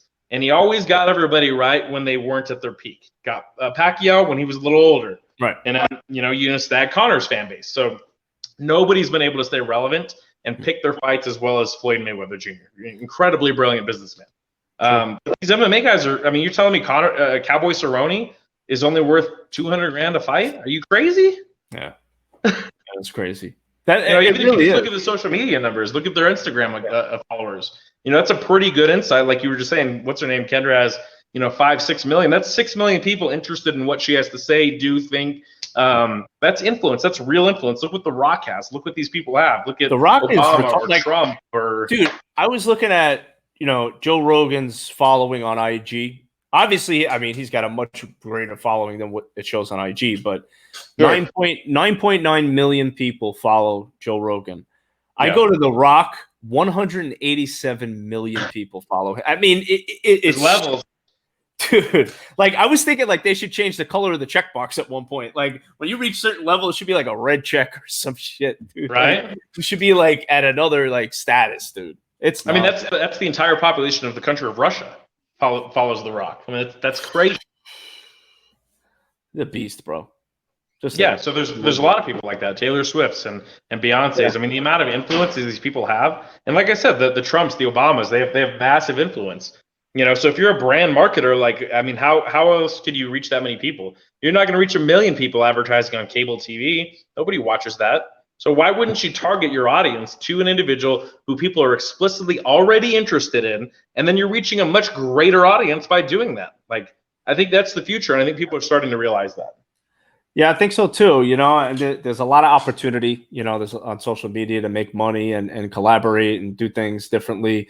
I often think, because obviously, we have Bellator, we have PFL, but they're nowhere near what UFC is. So it's is it going to take for a guy like a Khan family that started AEW, and now they're paying guys way better than WWE and giving them benefits and pensions and all that? Is it going to take some rich billionaire to say, wake up one day and be like, I'm going to get involved in MMA. Let's start an organization and pay these guys the money they want and get them to get out of UFC. Do you think it's going to take something like that? Or you would think so. Viacom is backing Bellator, and that's a giant corporation, but they still haven't been able to really compete. And UFC's done a masterful job of keeping the focus on themselves. Even these fighters, even if they're getting paid more, they're out of the limelight. We don't really talk about Ben Henderson anymore. We don't really talk about Demetrius Johnson anymore. We don't really talk about Ryan Bader anymore, even though these guys are at the highest possible levels, martial artists. And I think they're probably getting paid more and have more freedom now than they did in the UFC. We're still over here talking about Volkanovski, and we're talking about, all these other people. So the UFC has managed to forge a niche. The idea that UFC is MMA in the cultural lexicon and the cultural understanding. And people like Ronda and Conor really facilitated that. So, in a sense, they are deserving of some of that money. But again, just because they're the only show in town doesn't mean anything. The NFL is the only show in town too. The NBA is really the only show in town too. But they've been able to leverage, the players together, either through strikes or through legal action, to get together to get better collective bargaining. They have unions. They have players' unions. There's no fighters' union. I think that like Tony Clark. We'll just use MLB as an example. But Tony Clark is a phenomenal representative. He's the president of the MLBPA. And look at these guys. I mean, they're like, hey, we ain't playing no 60-game season. You're gonna take 50% or whatever it is of our salary. They're like, nah, we're good. And Tony Clark's, he's leading the way. So if there could be a possibility of having a union for fighters and having a named fighter that had just retired to lead the way, I think it's time to set something up if it's possible, because that's the only way that these guys and girls are going to get paid. And the problem is that there's so many of them that are irresponsible with their money, that live paycheck to paycheck. They can't afford to go 2 years without a paycheck and to sit out and strike. And they just haven't had good financial backing behind them. There's only a few people I can even think of that have done that well with their money to where they can go 2 years without getting paid. The Johns, the Connors, those people, the GSPs. Everybody else has to go fight again because they've overspent themselves. They bought Lamborghinis. They bought a house. They tried to invest in a restaurant. If you've ever seen the ESPN documentary Broke, I think that sums it up. I'm doing a lot better right now. I still drive a beat up 2013 pickup truck with cloth seats. I'm not going out and buying some fancy car. I'm not making silly financial decisions because I just don't know what's going to happen tomorrow. What if I hurt my thumb? What am I going to do? And I think a lot of fighters don't think that way. And so they put themselves in a bad situation. When you talk about what you're saying as far as unionizing, the problem is that the UFC has made an example of everybody over and over and over again, and they financially harm the people that have. So Leslie Smith, for example, they cut her, they basically blackballed her. And then when they've gotten to court with the Kung Lees and those folks, unfortunately, the corruption, they own both sides of politics. Between Ari Emanuel being Rahm Emanuel's brother and having connections upstream on the Democrat side, and then the whites being buddies with Trump, they're going to have influence on judges, and they've been notorious union busters. I mean, the Fertittas are known to be union busters. I mean, they got famous and rich, for busting up the unions in Nevada. That's why UFC wasn't allowed in New York for all those years. It wasn't for safety reasons. It was because the culinary union didn't want union busters being able to come in and make massive amounts of money and prey in a predatory way on their employees when they're not even employees. They're independent contractors. Right. I mean, what other organization are you an independent contractor where they can cut you at any time, but you can never leave unless they release you?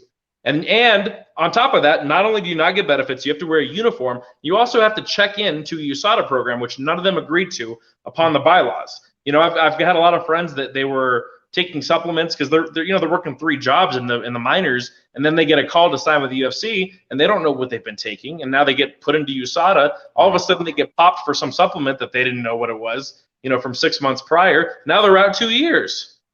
Wow. I mean, the whole setup it's a scam. It's a setup. Finally they fixed some things. What they were doing for a while, they were announcing USADA violations before they even went through the testing process. So we hang people in the public, court of public opinion, so that everybody calls them juice heads. And then when their arbitrator comes out and clears them later on, it's too late. They've already been branded with the scarlet A. Right. And they did that with a bunch of guys. They did it to Yoel. They did it to John. They did it to all these people. At least some of these other guys like Sean O'Malley, they've been able to fight the case first before it was actually announced, so that everybody knew that they were already innocent beforehand. All these other guys, they got labeled, and people are never going to shake that label from them.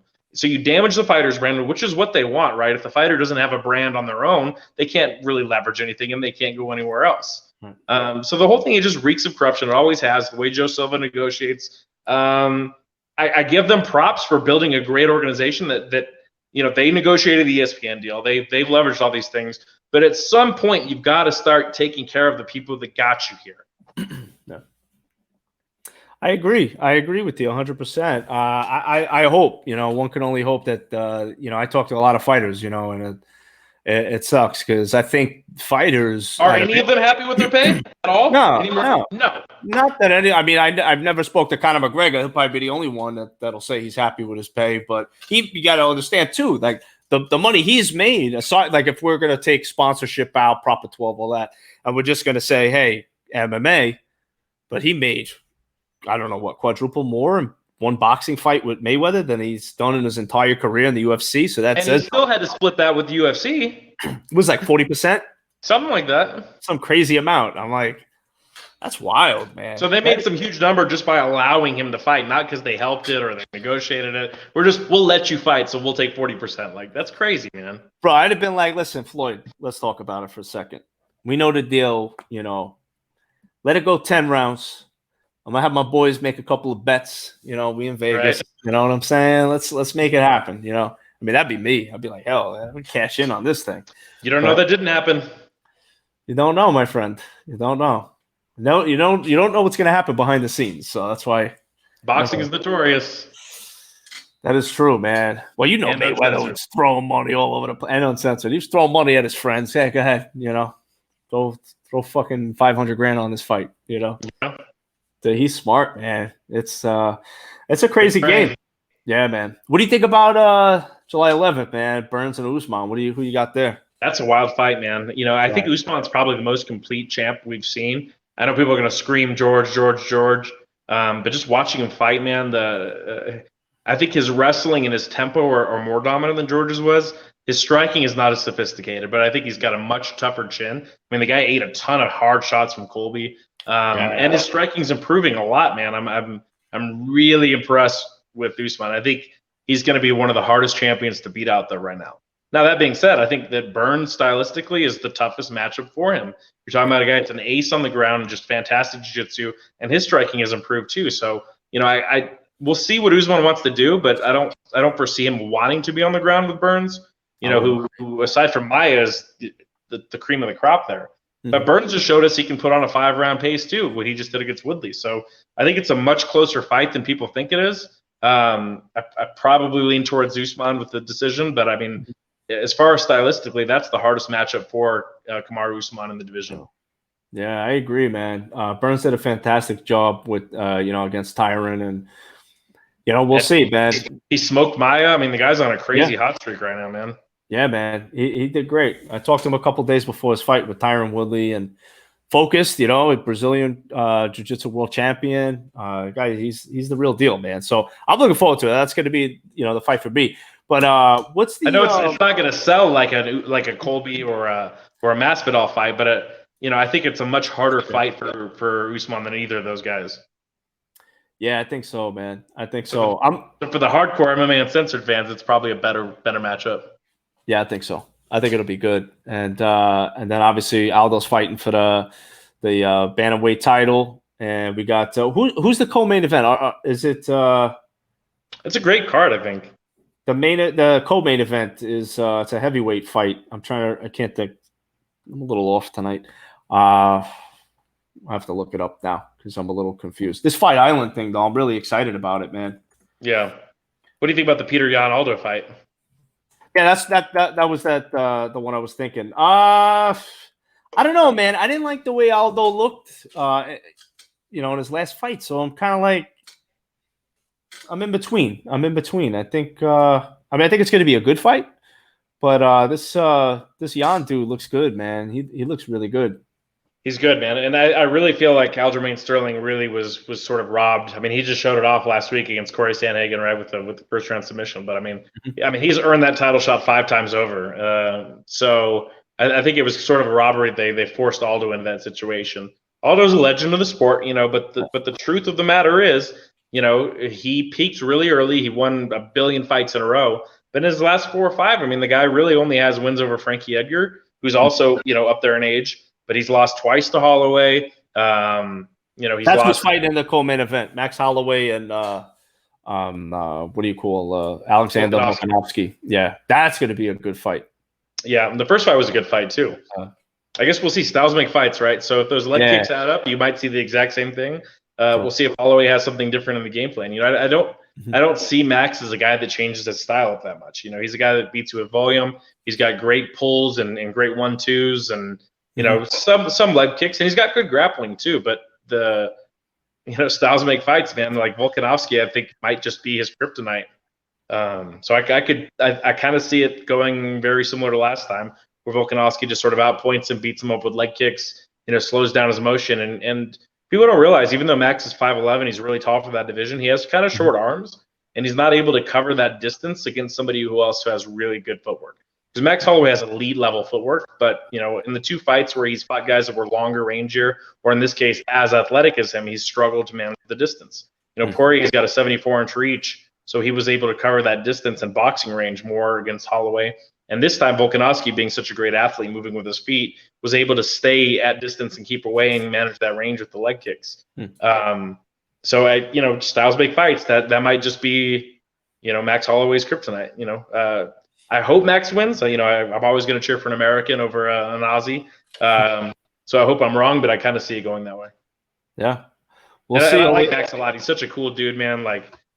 Seems like a cool guy. I never spoke to him, but he seems like a cool dude. I saw some of his interviews on I've met him Rogan a couple times, stuff like that. Just in passing. And I've never met Volkanovski. He seems like a good guy too, So we'll see what happens with those ones. And then I guess the rematching the 125 one again, so that'll be interesting. Which fight is that? It's what's his name? The cat that missed weight. He's a Brazilian at 125. He's going back against the kid from Las Cruces. When did they last fight? Like a couple months ago. It was the 125 title fight, but that homeboy Figueroa. That's Figueroa? No. It's a kid's name. Buff Brazilian dude, 125er. Figueroa? That sounds right. And Megan O'Leary's husband, Joseph Benavides. So they're running that one back. Personally, I want my boy John Dodson to go back down to 25 and get the belt, because I really felt that he beat Mighty Mouse the first time. He dropped him 3 times in the first 2 rounds. He just got beat with pace, and the second time, Mighty Mouse was just another level up. But John's really short to be fighting at 135, man. That power, nobody else has that kind of power at 25. I know he hates cutting the weight, but man, I think the belt's there for him if he wants to go get it. Assuming they keep that division around. Yeah, I mean, who else is in that division right now? I think there's like less than 10 guys in there, because the guys from here have moved up. Ray Borg has moved to 35, and so has John Dodson. They were 25ers for a long time. Figueroa, yeah. And okay. Yep. We got it.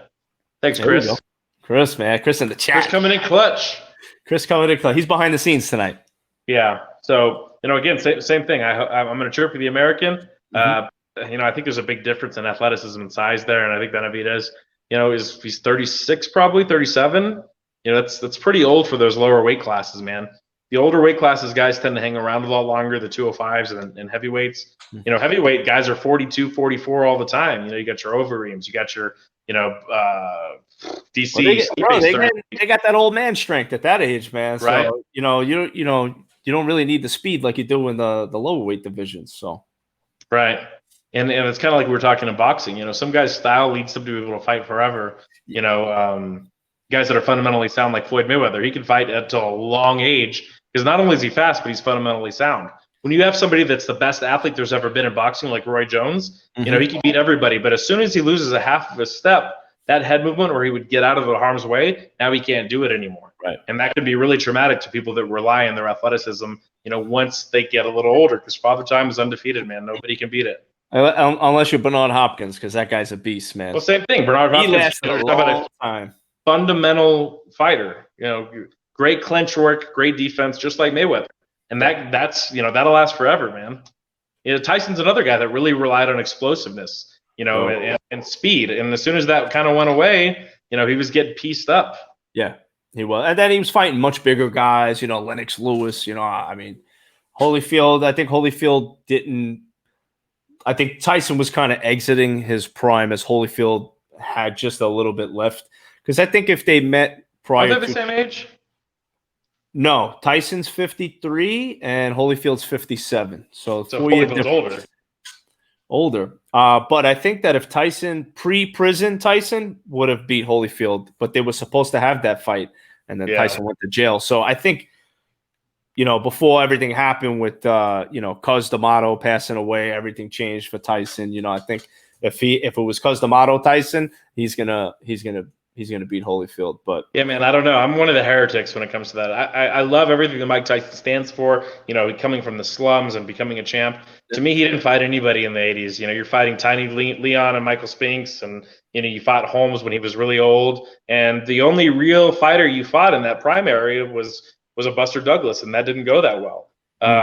And when he came back, you know, he beat, you know, with Peter McNeely, and then he lost twice to Holyfield. Never fought Beau, you know, fought Lennox Lewis in 02, got smoked. So to me, you're looking at all the other fighters in that prime period there, you know, your Michael Moores, your Riddick Bowe, your Evander Holyfield, your Lennox Lewis, your Mike Tyson.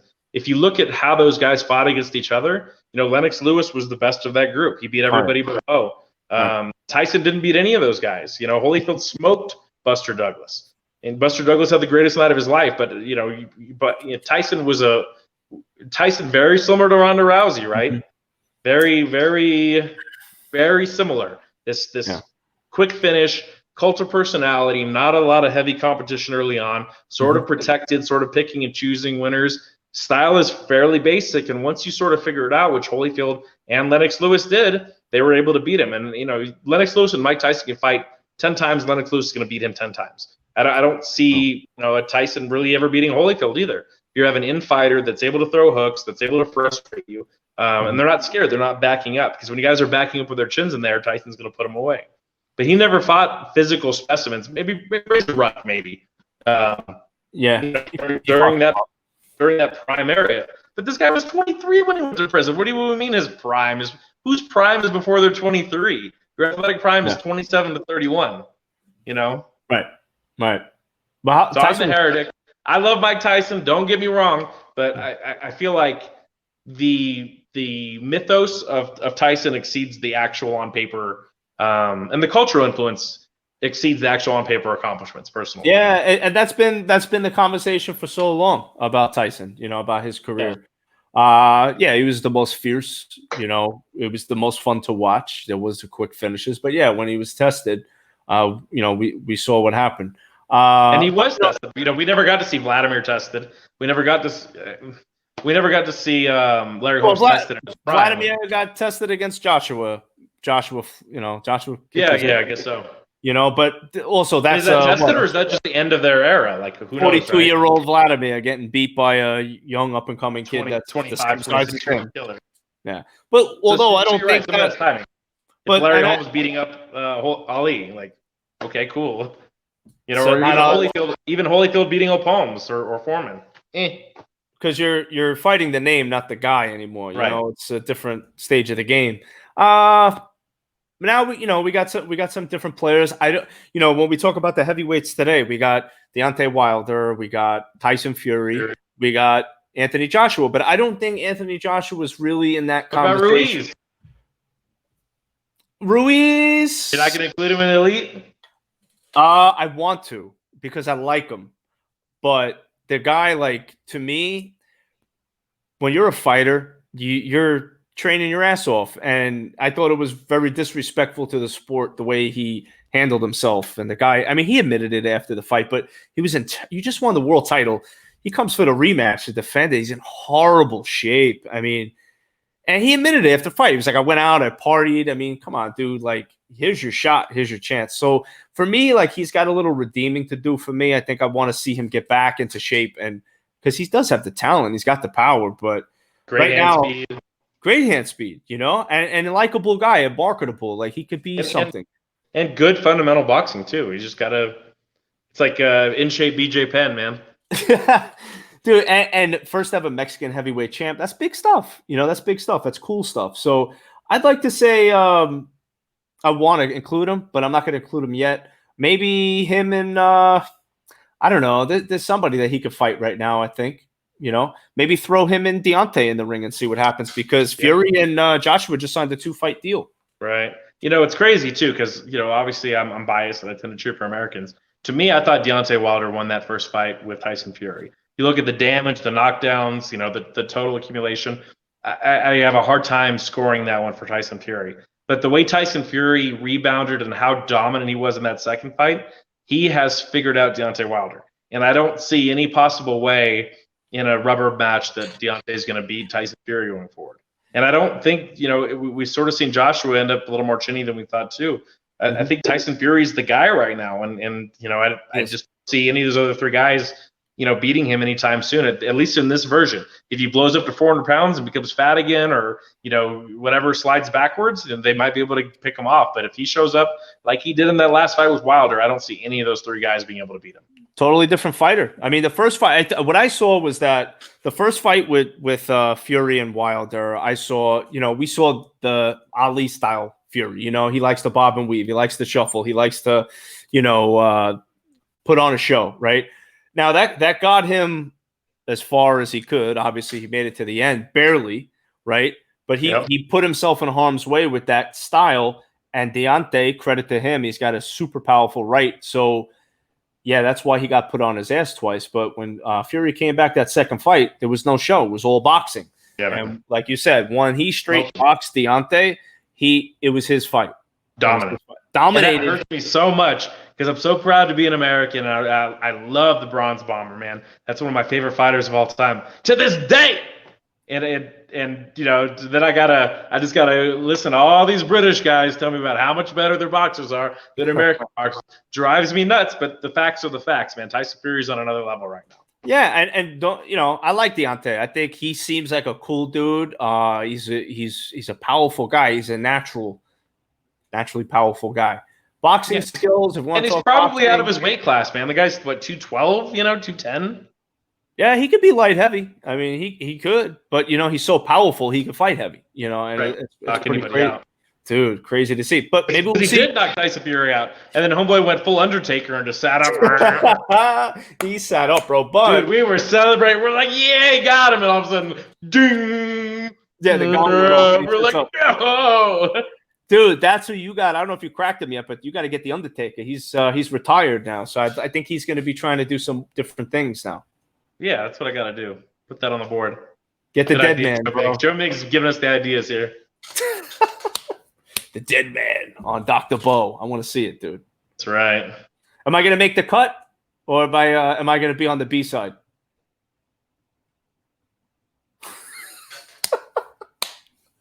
Throw me in there, dude. All right, we'll throw you in there, bro. We'll throw you in there. My bad. Dude, I had so much. Let's go, champ. Let's go, champ, dude. It was a fun day, man. I'm glad we got to meet, and that was really cool. Hopefully we could do something like that again, man. Next time you're down here, bro, I'll reach out to somebody. Just let me know who, and if you need anything, just let me know, bro. Got you. Let's do it. Let's do it, man. So what's next for you, bro? Any sneak peeks for any upcoming episodes?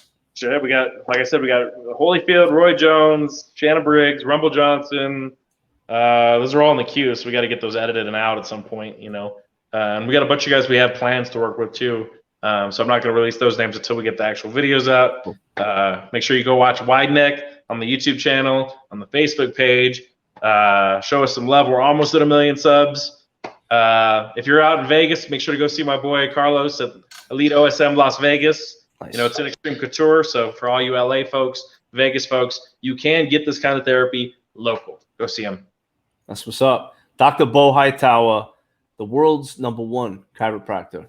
Joey Migz, thanks for having me on. Keep things uncensored. Keep doing it big, brother. Thanks, brother. Enjoy your night, man. Yes, sir. We'll see you soon. See you soon, brother. Take care. And that is a wrap, ladies and gentlemen. MMA Uncensored Live, number 13. Kendra Lust, Dr. Beau Hightower. Lots of fun. Again, thank you guys so much for tuning in to this special 2-hour episode. We always try to make it 2 hours. But thank you guys, seriously, for tuning in, for chatting, for interacting. I appreciate each and every one of you here at the MMA Uncensored team, the MMA Uncensored family. Thank you guys so much for always showing your support. 401,000 followers now on IG. We're closing in on 300,000 followers on Facebook. Our network, we are proud to say, is over 1.5 million and growing daily. So thank you guys so much. You are awesome. And thank you for being a part of the family. And also next week, I'm not going to reveal the name yet, but we have a very, very special guest coming on next episode next week at a different day. But very popular in wrestling, very popular in MMA. He's crossover. That's the only clue I'm going to give you, but it's going to be a lot of fun, guys. So again, thank you so much. Don't forget youtube.com/MMA Uncensored. That's our YouTube channel. You can check out all the previous episodes on there. This episode will be up tomorrow on there. Also on the podcast side, Apple Podcast, as well as Spotify and all those other platforms. You could listen to the audio version as well. And oh, my boy, my bad, Martin. Thank you, brother. Shout out to Martin, one of our IG fans. You are awesome, brother. Thank you so much for all the comments, man. Keep them coming. I appreciate it, brother. Thank you so much. So if I miss some questions, I do apologize, guys. I got multiple streams coming in. I try to get as many comments as I can. I do the production during, on the fly, basically during the show. So I try my best. If I forgot you, I do apologize. But please tune in again next week, and I'll do my best to get your questions up there. When I do announce a guest, shoot me a DM. Just say, hey, would you mind asking them this question ahead of time? And this way I have it, So, but again, thank you guys so much. Enjoy your Tuesday night. Tomorrow's hump day, and quite fitting, we had Kendra Lust on tonight. So you can figure that one out. But thank you guys. God bless. Take care.